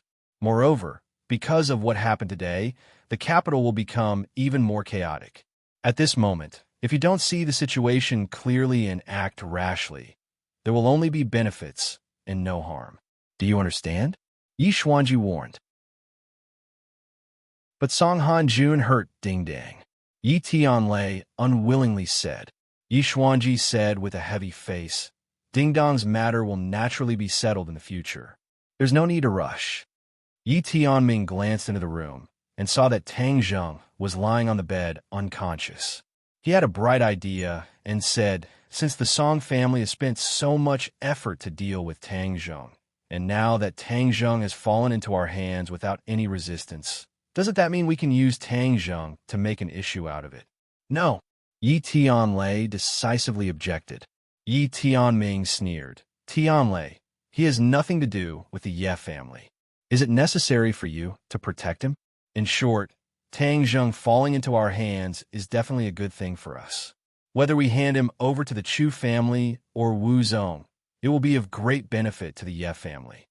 If he was handed over to the Chu family, then they would definitely rope in the Chu family. At this moment, the Chu family needed foreign aid the most, and the Ye family extended an olive branch. The Chu family would definitely bite this hook and not let go. Yi Xuanji raised his eyebrows and seemed to be quite moved. When Yi Tianlei saw this, he was shocked and advised, Absolutely not, father. Tang Zheng has been kind to the Ye family. Aren't we repaying kindness with enmity? Yi Ku, who had been silent, finally opened her mouth and asked curiously, Second uncle, you have always said that Tang Zheng has been kind to the Ye family, but why have I never seen him do anything to the Ye family? This. Yi Tianlei looked at his father. The matter of the life-continuing pill was a secret. Only the people involved knew about it. Even Yi Tianming and the others did not know about it. Yi Xuanji understood Yi Tianlei's meaning and waved his hand, saying, "Don't talk about it. The Ye family and Tang Zheng have nothing to do with each other. There is no grudge between them." His words had already cut off all ties with Tang Zheng. As for the matter of the life-continuing pill, he had also forgotten about it. Yi Tianlei was very disappointed in his heart, but he did not dare to say anything. "Tianlei, why are you still arguing here? Ding Dong's injuries are very serious. We are helpless. We must ask the senior king of medicine to come and treat her." Feng Xinyang rushed out from another room and shouted in exasperation. When Yi Tianlei heard this, he did not care about this issue and quickly rushed in. He found that Yi Dingdang had already changed into clean clothes, but her face was getting paler and paler. Her body was shivering and she was unconscious. She was on the verge of death. "Father, you're familiar with the senior king of medicine. Do you know where he is now?" Yi Tianlei asked anxiously. Yi Xuanji said, "The king of medicine is still in the capital. During this time, he has been staying in the palace to treat the leader's illness. I will contact him immediately. I'll go pick him up."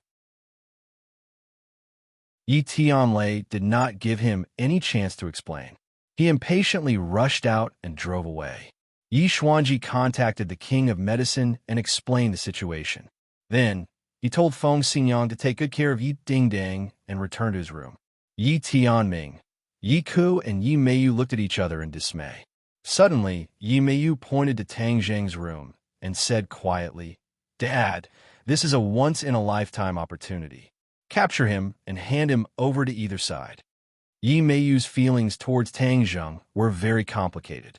At the beginning, she did not look down on Tang Zheng at all, but after Tang Zheng shone a little bit, she even had the idea of trying to rope in Tang Zheng to be her own subject. However, Tang Zheng did not give her any face at all, causing her to return in failure. Of course, because of this, her hatred for Tang Zheng grew day by day. Ever since his identity as a cultivator was exposed, she had a high-sounding reason to deal with Tang Zheng.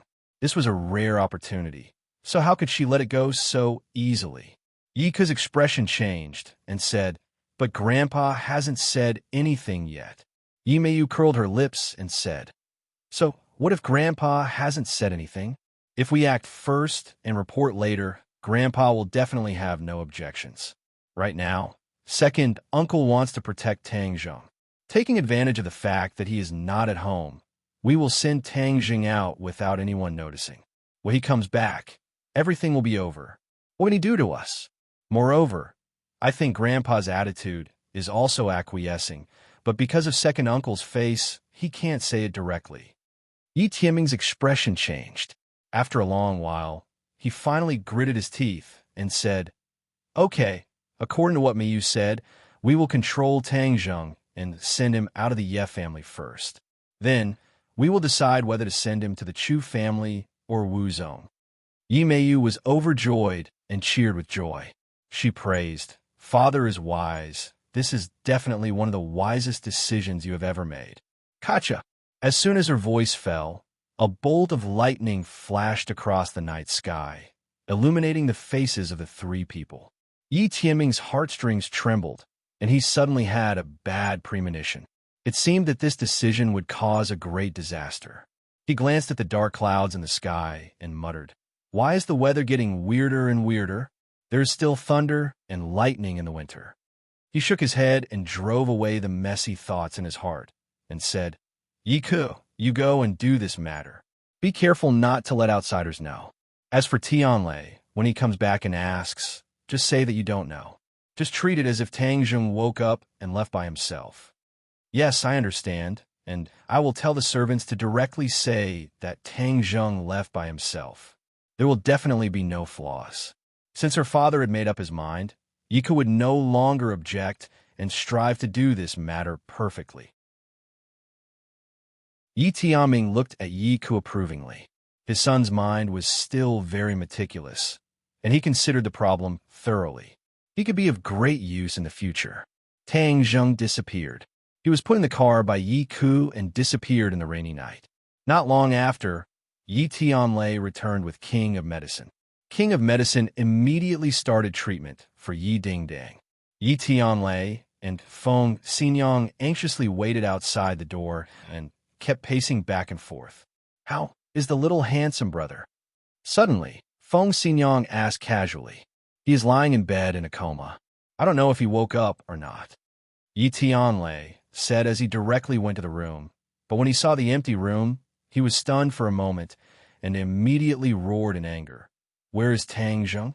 The servant hurriedly ran over and said with trepidation, "He woke up by himself and then left." "Left? He was injured. Why didn't you stop him?" Yi Tianlei asked. The servant panicked and said, "We don't dare." Yi Tianlei coldly snorted and knew that it was useless to investigate. He was just worried about where Tang Zheng had gone. It was raining heavily outside. What if he encountered an enemy? But at this time, going out to find him was like looking for a needle in a haystack. It was useless. Yi Dingdang was still receiving treatment, and he was also unable to do anything. Feng Xinyang saw her husband come back with a livid face. She quickly asked about Tang Zheng's situation, but was told that he had left on his own. Feng Xinyang immediately frowned and said in bewilderment, "Why would the little handsome brother leave without even saying goodbye? This isn't his style. Maybe he hates it here, so he left without saying goodbye. The next time we meet him, we will thank him together," Yi Tianlei said. Feng Xinyang's heart was in a mess. Her heart was worried about her daughter, and she really did not have any extra thoughts to carefully figure it out. This storm was the heaviest winter rain in the capital in 20 years. The city's filth was washed away, and many conspiracies were hidden in the rain. A car stopped in a quiet place. Yika held the phone and sat in the driver's seat. Her face was dignified and said, "Father, you mean to inform Chu family and Wu Zong about Tang Zheng's news? Make 2 deals?" "Yes, anyway, they want to get rid of Tang Zheng quickly. In this case, give this good news to them. 1 business to earn 2 benefits. Maximize the benefits, and let them take Tang Zheng's little life together," Yi Tianming said. Sure enough, he is an old fox. He is so smart. Yika's heart was secretly convinced. This move is still good. You wait in place and don't move. They will come to you, Yi Tianming warned. Chapter 469. Yika sat in the driver's seat and turned her head to look at Tang Zheng, who was lying in the back seat and could not move. His expression was very complicated. He had no direct conflict with Tang Zheng, but the appearance of Yi Tianlei interrupted his established steps and original life. Yi Tianlei returned to the Ye family, and the position of the next head of the family was undecided. Who would be the next head of the family? The more he thought about it, the more uncertain he was. From the time Yi Ku could remember, he was destined to become the successor of the 3rd generation of the Yi family. He had always been strict with himself. Unlike Chu Xiaofeng, this kind of playboy who liked to play with cats and dogs and was insufferably arrogant. He was conscientious and prepared for his future. Even when Yi Tianlei had just returned to the Ye family, he did not feel an obvious threat. But since the appearance of Tang Zheng, Yi Tianlei's limelight gradually flourished. Yika finally felt threatened, so she couldn't wait to inform her father, Yi Tianming, to return to China. Tang Zheng caused all this to have a qualitative change. Therefore, his feelings about Tang Zheng were very complicated, and he muttered to himself, "Tang Zheng, don't blame me. All this is not what I want, but I have to do it for the Ye family and for myself." Dong dong. The car door was knocked, and Chu Xiaofeng's face appeared in front of the window. "Plus, you came quite quickly." Yika got off the car. Chu Xiaofeng's face was gloomy. This matter was really full of twists and turns. He originally thought that it was hopeless to get rid of Tang Zheng, but he did not expect that Tang Zheng actually fell into the hands of the Ye family, and the Ye family was willing to offer him with both hands. Of course, the Ye family refused. Chu Mingxian was preparing for Chu Chongyang's funeral, so he specially sent his son, Chu Xiaofeng, to come and receive Tang Zheng. According to their intention, since Tang Zheng had been captured, they would bring him to Chu Chongyang's coffin and use his blood to pay tribute to Chu Chongyang. Chu Xiaofeng stared at Tang Zheng in the back seat with fire in his eyes and said, "The Chu family will remember this matter." He opened the car door and dragged Tang Zheng out. Seeing that he had no intention of immediately solving Tang Zheng, Yiku asked, "What are you going to do?" "Of course we'll bring him back and kill him." "You still want to bring him back?" Yiku's face sank. Her and Yi Tianming's intention was to let the Chu family and the martial organization deal with Tang Zheng together, so that they could sell two favors. Now that the people from the martial sect had not arrived yet, he could not let the Chu clan take him away just like that. "Of course." Chu Xiaofeng frowned. "Is there a problem?" "There is no big problem, but the martial organization's people will come soon. You can take him away together." Yika said, "Martial ancestor? Did you inform them too?" "The martial sect just so happens to have people in the capital, and Tang Zheng is a cultivator, so of course we have to inform them." Yika suddenly stared at a beautiful figure walking in the rainy night and said, "The martial organization's people are here." Chu Xiaofeng turned his head and looked. His heart was shocked, but he still resolutely said, "Tang Zheng killed my grandfather. I must take him away." "That depends on whether you have the ability." Marshall's voice floated from afar. Her voice fell, and she was already standing in front of the two people. Yiku spread out her hands and shrugged, saying, "I have already handed him over to you. As for how to discuss how to deal with him, that is your business. I will not express my opinion." Marshall coldly said, "He is a cultivator. Of course he has to be handed over to the martial organization. No, he is the enemy of the Chu family. How can he fall into the hands of others? I must take him away." Chu Xiaofeng did not give in.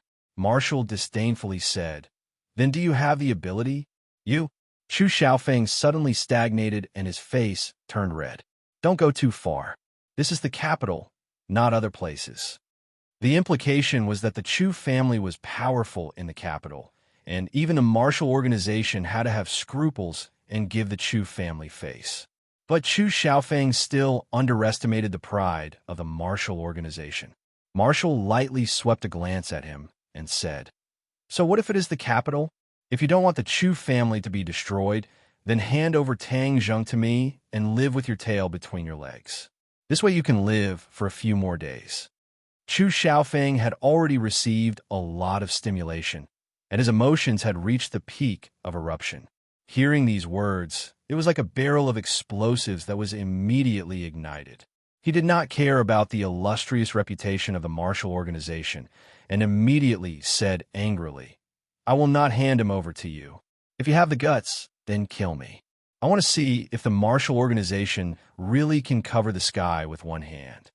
Holding on to Tang Zheng's two arms, he walked towards his own car, completely ignoring martial arts. Seeing this, Yika secretly cried out, but it was too late to persuade. She only saw Marshall's palm strike out and said, "If you want to die, then I will fulfill your wish." Marshall was a person who killed people without blinking an eye. Although she had suffered a lot in the hands of Tang Zheng, she had never suffered a loss in front of others. Chu Xiaofeng deliberately provoked her, and she had no intention of showing mercy. A roaring flame blade ruthlessly slashed at Chu Xiaofeng's back. Chu Xiaofeng suddenly felt a heat wave coming, and was shocked, and quickly threw Tang Zheng behind him. Marshall immediately changed her move, and suddenly grabbed Tang Zheng's shoulder and fell in her palm. Taking advantage of the situation, Tang Zheng lay in her arms. His tall body hit her chest, and the two people were closely pressed together. Her heart could not help but shake. Chu Xiaofeng saw the cooked duck fly away. He glared and roared, "Give him back to me." Marshall did not talk nonsense with him, and directly offered him a roaring flame blade. Chu Xiaofeng retreated in embarrassment. He could only stare like a tiger watching its prey, but he did not dare to come forward to grab people. Marshall prepared to leave with Tang Zheng. Yika finally couldn't help but ask, "Are you going to deal with him? This is not a problem you should care about." Marshall did not look back, and disappeared into the pouring rain with Tang Zheng, leaving the two people looking at each other, not knowing what to do. Chu Xiaofeng glared at Yiku and said, "You shouldn't have told this news to that smelly woman." Yika looked embarrassed. She and Yi Tianming originally hoped to maximize the benefits, But they did not expect Marshall to not play according to the routine, and instead provoked Chu Xiaofeng. He could not let his hard work go to waste, and quickly advised, Marshall will definitely kill Tang Zheng, and it can be considered as revenge for the Chongyang family head. Humph! Chu Xiaofeng was noncommittal, snorted angrily, and turned away. Although Chu Xiaofeng was very unwilling, he believed that Tang Zheng was indeed dead, but not in his hands, but in the hands of Marshall. Would Marshall kill Tang Zheng? Of course not. He looked at the unconscious Tang Zheng and muttered to himself, You are really too unexpected. You actually did such a big thing. I'm afraid that the capital will not tolerate you. The sect master has always wanted you to go to Marshall. It would be better to take this opportunity to take you there. However, she immediately remembered Tang Zheng's attitude towards this matter and was somewhat shaken. The sect master had once told her not to force Tang Zheng, and that everything had to be done voluntarily. If she took him away at this moment, it would definitely not be his original intention. Marshall thought hard and denied this point after a while. Tang Zheng was already unconscious. Where would the original intention come from? Moreover, this was also to protect him. Marshall smiled proudly, very satisfied with the excuse he found. However, the smile did not last long. In an instant, it disappeared completely, and his face became very dignified. More than 10 people walked out from the corner of the street, each holding an oil paper umbrella. Raindrops fell on the oil paper umbrella, and a curtain of water hung on the edge of the umbrella. Marshall looked at the more than 10 people and asked, Who are you? Marshall, don't you recognize me so quickly? A familiar voice floated out from under the oil paper umbrella. The umbrella gently lifted up, revealing a beautiful face. Li Xiaotian. Li Xiaotian was smiling as he looked at Marshall, and his gaze lingered on Tang Zheng, who was in her arms. He smiled like a flower and said, You acted really quickly. He actually fell into your hands.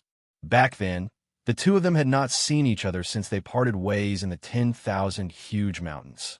However, Li Xiaotian had brought so many people to this moment. Get out of the way, Marshall said expressionlessly. Marshall's smile did not diminish as he asked, May I ask, what do you plan to do with him? This is a matter of the Marshall sect. You don't need to care. Marshall replied coldly.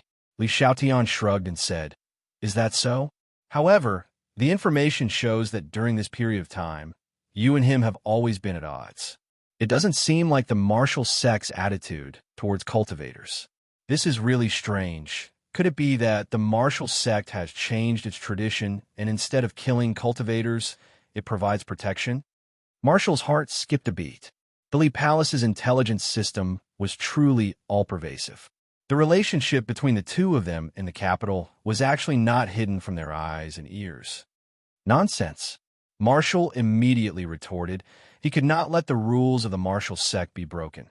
The Marshall sect has always viewed cultivators as their mortal enemies. How could they provide protection for them? Oh, is that so? Then kill him now, and I'll believe your words. Didn't the Marshall sect do this in the past? Capture a cultivator and directly cut him in half, clean and tidy. Li Xiaotian put on a fake smile, but his words were filled with a strong killing intent, causing people to tremble in fear. Back then, Li Xiaotian was still chatting and laughing with Tang Zheng, and even experienced the mysterious things in the Buzhou Mountain together. But now, she actually had the intention to kill Tang Zheng.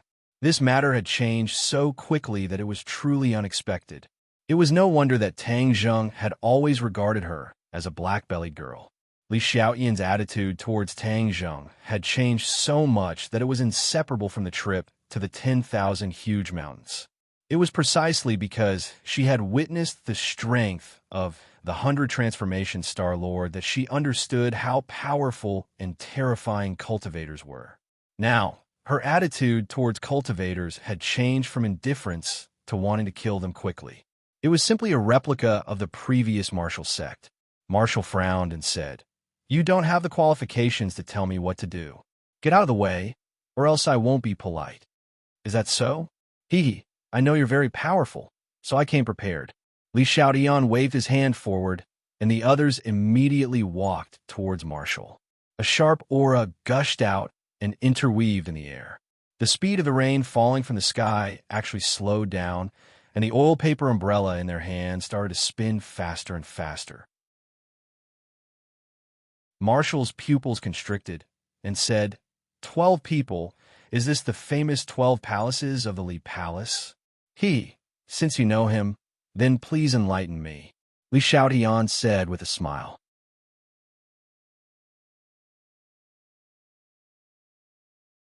Chapter 470.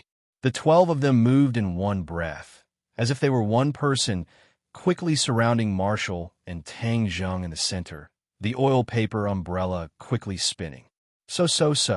The sound of breaking air rang out. The raindrops were like bullets shot out from a gun barrel, covering the sky and covering the earth as they flew towards Marshall. Marshall raised his eyebrows, his entire body emitting killing intent. He stomped on the ground with one foot, causing the raindrops to fly up. As if they had a life of their own, they soared into the air. Marshall waved his hand, and a scorching wave of air rushed out in all directions.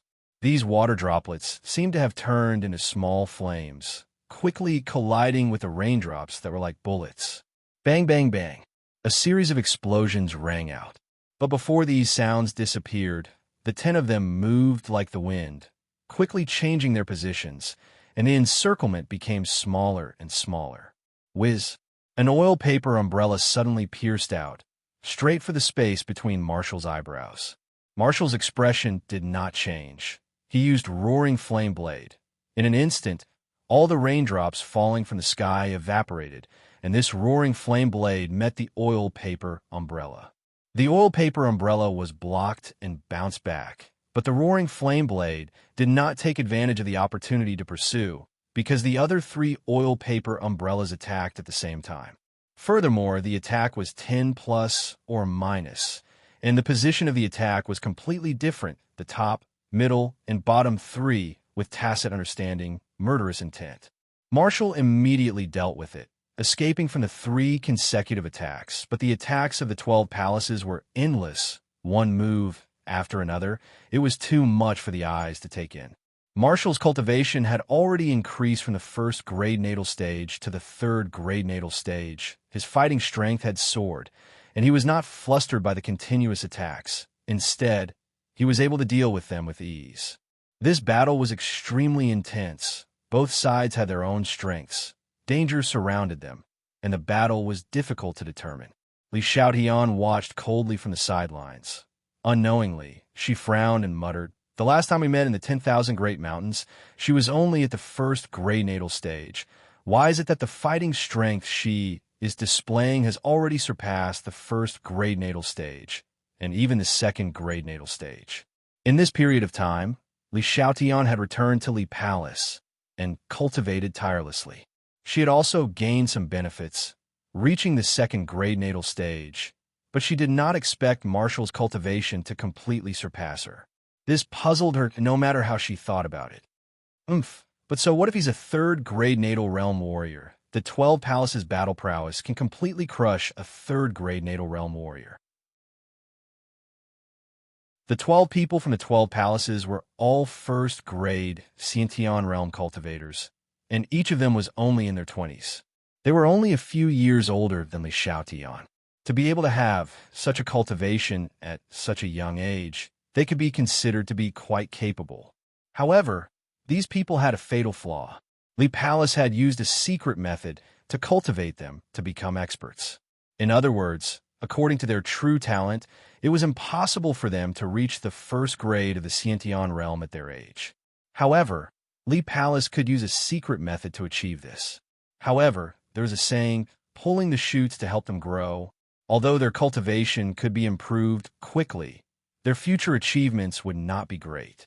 They would be stuck at the 5th grade of innate realm for their entire lives, unable to reach the peak of martial arts. Their individual strength wasn't great, but when the 12 of them worked together, their battle prowess soared. This was the power of the 12 palaces. Their battle would be coordinated with a formation called the 12 Palaces Killing Formation. This formation could stack their strength and finally achieve the goal of killing enemies with higher cultivation than them. Change formation. Li Xiaotian coldly shouted, and the movements of the 12 people changed in an instant. Their footsteps became faster, and like a business, wisps of smoke floated around Marshall. Marshall hugged Tang Zheng with one hand and was no longer able to fight. She pulled out her belt and tied Tang Zheng to her back. With Tang Zheng on her back, she looked at the enemy without fear. Li Xiaotian felt Marshall's determination and said, "Marshall, why are you so stubborn? Kill Tang Zheng and we will leave. We will definitely not make things difficult for you." Li Palace and Marshall Organization were, after all, members of the three mysterious organizations. Unless there was no other choice, Li Xiaotian did not want to shed all pretense of cordiality. Marshall bit her lips, took a deep breath, and said, "With me here, if you want to kill him, you have to ask my roaring flame blade first. You are very clear on the power of the 12 palaces. You're not their opponent. Even if you continue to fight, you will only lose." Li Xiaotian advised. Marshall stared angrily. Her eyes were firm and did not speak. Li Xiaotian already understood Marshall's thoughts. Today, there was no way to get the best of both worlds. Thus, he clenched his teeth and said, "Then there is nothing to talk about. Attack." The attacks of the 12 palaces suddenly became even more fierce. If it was a storm before, then it was now a tsunami. Wave after wave of attacks were like monstrous waves crashing towards Marshall. Marshall was like a small boat in the ocean, floating and sinking, resisting with difficulty. Marshall was very clear on the strength of the 12 palaces. She was not their opponent, but she would not admit defeat. Not only was this related to her pride, it was also related to the honor of the Marshall Organization. How could the people of the Marshall Organization admit defeat to the Li Palace? That way, she would not have the face to see the sect master. Even if she died in battle, she would not hesitate. From the corner of her eyes, she glanced at Tang Zheng, who was hanging his head on her shoulder, and thought, "Tang Zheng, it seems like we're going to die together today." For some reason, the charming scene in the 10,000 Great Mountains appeared in her mind. However, she immediately restrained her thoughts and faced the enemy's attack. Wu's roaring flame blade had already reached the point of perfection. Unknowingly, her palm had turned red, like a red-hot soldering iron. Streams of hot air rose up, and the rain in the sky turned into steam before it even landed on her palm. In an instant, steam lingered around her, as if it had turned into a fairyland. Unknowingly, the rain stopped. However, the sky was still dark and oppressive. Furthermore, there were flashes of lightning in the clouds, as if they could fall at any time. Move after move of the roaring flame saber illuminated the pitch-black night, as well as the 12 zodiacs opposite them. The oil paper umbrellas in their hands were already in tatters. The surface of the umbrella had completely disappeared, leaving only the bamboo pole of the umbrella. And this was not the main pole of an ordinary umbrella. Instead, it was an iron rod.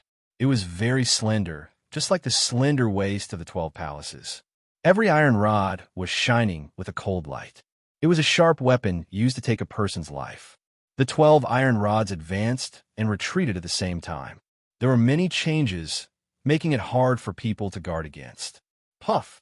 One of the iron rods pierced into Marshall's arm, bringing about a trace of blood. Marshall's eyebrows trembled slightly, and then she counterattacked without saying a word. After a successful attack, the opponent did not give chase and retreated unscathed. However, there were people attacking from other directions. This repeated over and over again. Marshall's defeat gradually became apparent. There were a few times when the iron rod was about to pierce Tang Zheng's back. Marshall suddenly turned around and used her own body to block it. Because of this, her shoulder and abdomen were injured. Blood flowed out from her body and fell to the ground. It mixed with the rain and seeped into the ground. Marshall's expression did not change. She was as firm as a rock. Li Xiaotian sighed and said, "Why are you doing this? He is a cultivator and you're a martial artist. You are natural enemies. Why are you not hesitating to sacrifice your own life for him?" Marshall did not know the answer. She only knew that Tang Zheng was extremely important to the martial sect. Furthermore, it was more likely that he was the sect master's descendant. How could she let anything happen to Tang Zheng? Take her down. Just don't kill her. Li Xiaodian gave the final order. The attacks of the 12 palaces became more and more unpredictable. Suddenly, an iron rod pierced through Marshall's shoulder. A few people flashed behind her and grabbed Tang Zheng. With a fierce pull, the belt broke, and Tang Zheng was separated from her body. Marshall seemed to have gone crazy. She did not care about the pain and roared, "No!" Her hands quickly grabbed the iron rod on her shoulder and slashed at the iron rod with her roaring flame blade. Kacha! The iron rod broke into two. She grabbed the half of the iron rod that pierced her body and pulled it out without hesitation. She threw it forward. Puff! The iron rod was still stained with her blood. It accurately shot into the throat of a 12 palaces woman. She immediately fell to the ground and died. With one person dead, a flaw appeared in the 12 palaces killing formation. Its power was greatly reduced. However, Tang Zheng was already snatched away. It was almost impossible for Marshall to snatch him back. Wu's face was ashen as he stared at Li Xiaotian in anger and said, "Return him to me." Tang Zheng had already fallen into Li Xiaotian's hands. Seeing that he was unconscious, Li Xiaotian's expression was complicated. He thought to himself, if not for the fact that I had seen so much in the prehistoric heavenly tomb and the Buzhou mountain, I wouldn't have had the heart to kill you. If you want to blame someone, you can only blame yourself for being a cultivator. However, if I kill you like this, the whereabouts of the heaven-shocking bow and the shooting sun arrows will be unknown.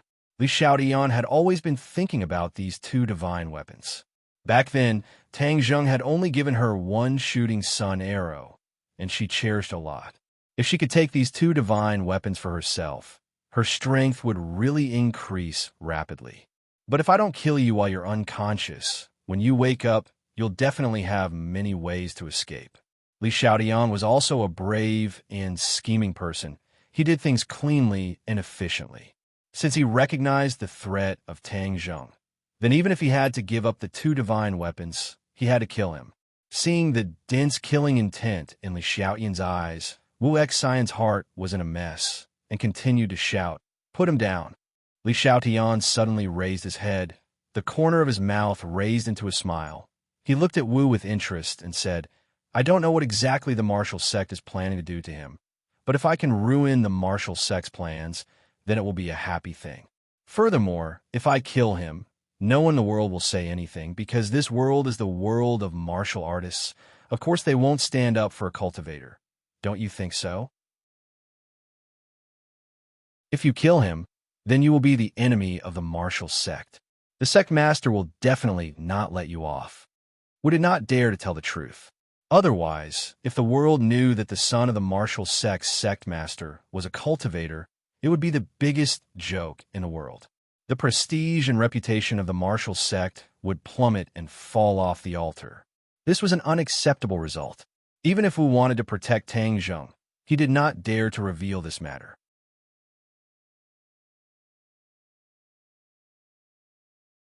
Chapter 471. Li Xiaotian suddenly grabbed Tang Zheng's neck. The powerful force was determined to break his neck in one go. "Don't!" Marshall subconsciously shouted to stop him, but it only attracted Li Xiaotian's cold smile. Boom! Suddenly, the sound of thunder in the sky caused the heaven and earth to tremble. Lightning tore through the night sky, illuminating the heaven and earth in a pale white. Whoosh! A ball of flame fell from the sky. It was as if a horn was blown. In an instant, dozens of balls of flame fell from the sky. Li Xiaotian's hand involuntarily stopped. He raised his head and looked at the sky in shock. What's going on? Balls of fire actually fell from the sky. Before Li Xiaotian could react, a few balls of flame fell in their direction. Li Xiaotian hurriedly shouted, "Dodge!" He grabbed Tang Zheng and dodged to the side, but a girl from the 12 zodiacs was one step slower and was touched by the flames. It was as if she was drenched in gasoline. With a single touch, she turned into a large fireball in the blink of an eye. This flame was very strange. In less than a minute, That person was burned to ashes, leaving only a mournful scream that still echoed in everyone's ears. The 12 Zodiacs lost 2 members. The power was greatly reduced. The key was that everyone was looking at the sky in shock, not knowing what was going on. Roar! Suddenly, 2 roars sounded in the sky, only to see the dark clouds rolling, the flames and lightning reflecting each other. The scene was terrifying. Li Xiaotian temporarily forgot about Tang Zheng in his hand. He stared blankly at the black clouds, muttering as if he was sleep-talking. Demon beast! It's a demon beast. Demon beasts appeared in the sky above the capital, and it was not 1, but 2. These 2 demon beasts were fighting fiercely. However, the fire at the city gate affected the fish in the moat. The flames falling from the sky immediately ignited the houses on the ground. Fortunately, this area was not bustling, and because it had just rained, the houses were wet, weakening the power of the flames. But even so, 2 houses were emitting billowing black smoke. Many people were rushing out of the buildings, screaming in panic. Wu Yi looked at the sky in confusion, but in the next moment, she retracted her attention and looked at Tang Zheng. Whoosh! A figure flashed. Marshall was like a cool breeze, directly arriving in front of Li Xiaotian. Li Xiaotian reacted quickly. The tip of his foot touched the ground and quickly retreated, while the other helpers also quickly stood in front of Li Xiaotian to protect him, blocking Marshall's attack. Li Xiaotian came back to his senses and said, "The world is really in chaos. Such a powerful demonic beast actually appeared in the capital. A long night without sleep is full of dreams. I will kill Tang Zheng right now." Li Xiaotian tightened his grip, and Tang Zheng's neck made a cracking sound, as if his bones were breaking. Marshall's eyes were about to split open, and Zhuang Ruo roared crazily, but to no avail. Just at this moment, a bolt of lightning and flame simultaneously landed on Li Xiaotian's position. Li Xiaotian hastily reacted and missed the opportunity to kill Tang Zheng. Li Xiaotian stomped his feet in hatred. He raised his head to look at the sky, only to see the black clouds dissipating, revealing the 2 colossal creatures hiding behind the black clouds. Li Xiaotian could not help but exclaim, "Thundercloud Beast." Yes, one of the colossal creatures in the sky was the Thundercloud Beast, and the other colossal creature was a pair of fiery red wings. The big bird spat out flames, dyeing the sky red. The Thundercloud Beast was not to be outdone. Lightning covered the sky as it fought with the big bird happily. What kind of demonic beast is this big bird? This question popped up in Li Xiaotian's mind, but in an instant, her attention shifted to Tang Zheng in her hands. Since the Thundercloud Beast had appeared in the capital, if she did not immediately get rid of Tang Zheng, then there would be no chance. If Tian Chanzi also appeared, then she would not have the chance to escape. But when she reacted, it was already too late. The Thundercloud Beast in the sky had already discovered Tang Zheng on the ground, and could not help but widen its eyes. It roared towards the sky, and like a whirlwind, it descended from the sky, heading straight for Li Xiaotian. The 12 Zodiacs hurriedly blocked, but only saw a flash of lightning, and 10 people were immediately entangled by the lightning, turning into charcoal and falling to the ground. The Thundercloud Beast completely disintegrated the famous 12 Zodiacs, and sent out a bolt of lightning, heading straight for Li Xiaotian. Li Xiaotian let out a strange cry, threw Tang Zheng towards the lightning, and quickly retreated. She knew that it was already too late. With the protection of the Thundercloud Beast, she would not be able to harm Tang Zheng. Just as the lightning was about to hit Tang Zheng, the lightning disappeared without any warning, and the Thundercloud Beast's claws grabbed onto Tang Zheng, sending him to lie on its back.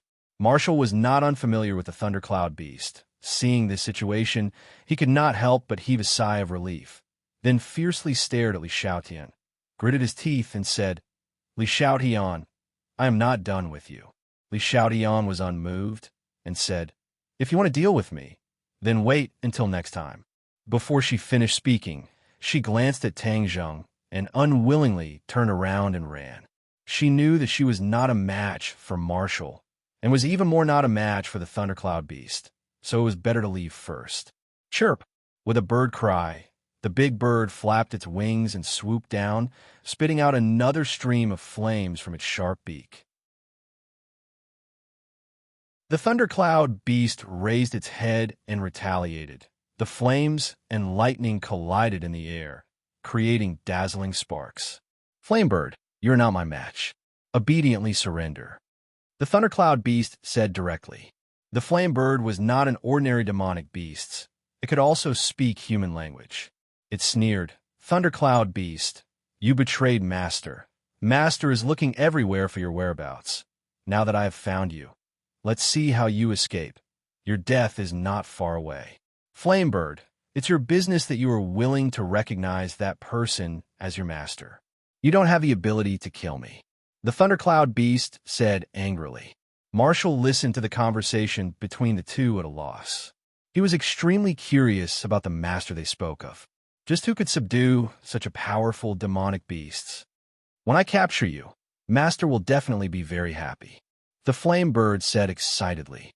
Then let's see if you have the ability. The Thundercloud beast soared into the air and pounced towards the Flamebird. The two demonic beasts fought in the sky in an earth-shattering manner. However, Tang Zheng acted as if nothing had happened and continued to sleep on the back of the Thundercloud beast. Marshall stared blankly at the scene in the sky. He let out a long sigh and said faintly, "This time, the world is really going to be in chaos. How can such a huge commotion be hidden from the world?" Indeed, he could not hide it. In the past few days, too many unbelievable things had happened in the capital. A few days ago, there was an earthquake, and just now, there was lightning and thunder, as well as a violent storm. Although it was late at night, and it was pitch black, under the illumination of the flames and lightning in the sky, although it was not as bright as day, the rough outlines of the two demonic beasts were still reflected in the eyes of many people. This was a world where communication was developed. It was too difficult to keep a secret, especially with such a shocking incident. It was no less than the topic of aliens that people had always been talking about. Looking at the two colossi, it was as if they were aliens with shocking abilities in the movies. One by one, people held up their phones, cameras, and video recorders, recording this earth-shattering scene. These people were not afraid, but excited. They had an instinctive excitement towards novel things. However, some people could not get excited.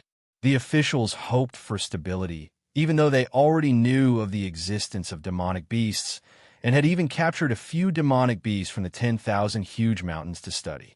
However, they did not expect that these two colossi would appear in the sky above the capital. It was completely out of their expectations. The emergency plan was immediately activated. Countless military vehicles drove out of the military hospital and rushed over as fast as lightning. Then, they blocked the people who were watching the show. These few streets were immediately sealed off and became a temporary military restricted zone. Armed soldiers guarded every intersection, and even the police were not allowed to enter. A few military personnel walked in. The person in the lead was Major General Xingfeng, who had met Tang Zheng once in Dianan, and beside him was Kai Guibin. Xingfeng had a deep relationship with the Long family. Back then, he had informed Long Xinyuan and revealed Tang Zheng's whereabouts. But in the end, Tang Zheng had escaped unscathed. However, because Xingfeng had dealt with the demonic beasts, he was directly transferred from the Dianan military district to the capital military district. The officials attached great importance to the appearance of cultivators and demonic beasts. Although it was a secret, they had already started to make preparations internally. Among them, a new organization called the Dragon Group was established to deal with this kind of troublesome matter. Because Xingfeng had relevant experience, he was temporarily transferred to the position of team leader of the Dragon Group. Although he was only a team leader, he had the right to report to the highest leader of the country. Therefore, Xingfeng could be considered to have been promoted. Kai Guibin had also risen in rank. He had already been promoted from captain to vice division commander.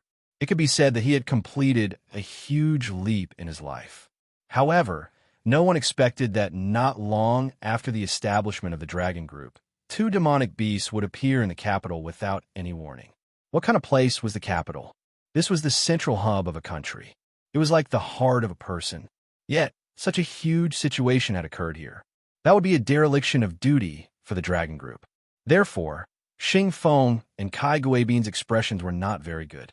They took large strides, and many soldiers followed in an orderly manner. The two of them looked at the scene in the sky. Xing Feng's face was ashen as he said, "Think of a way to get them down first." In the sky, under the watchful eyes of everyone, what other secrets could there be? It will only make things worse.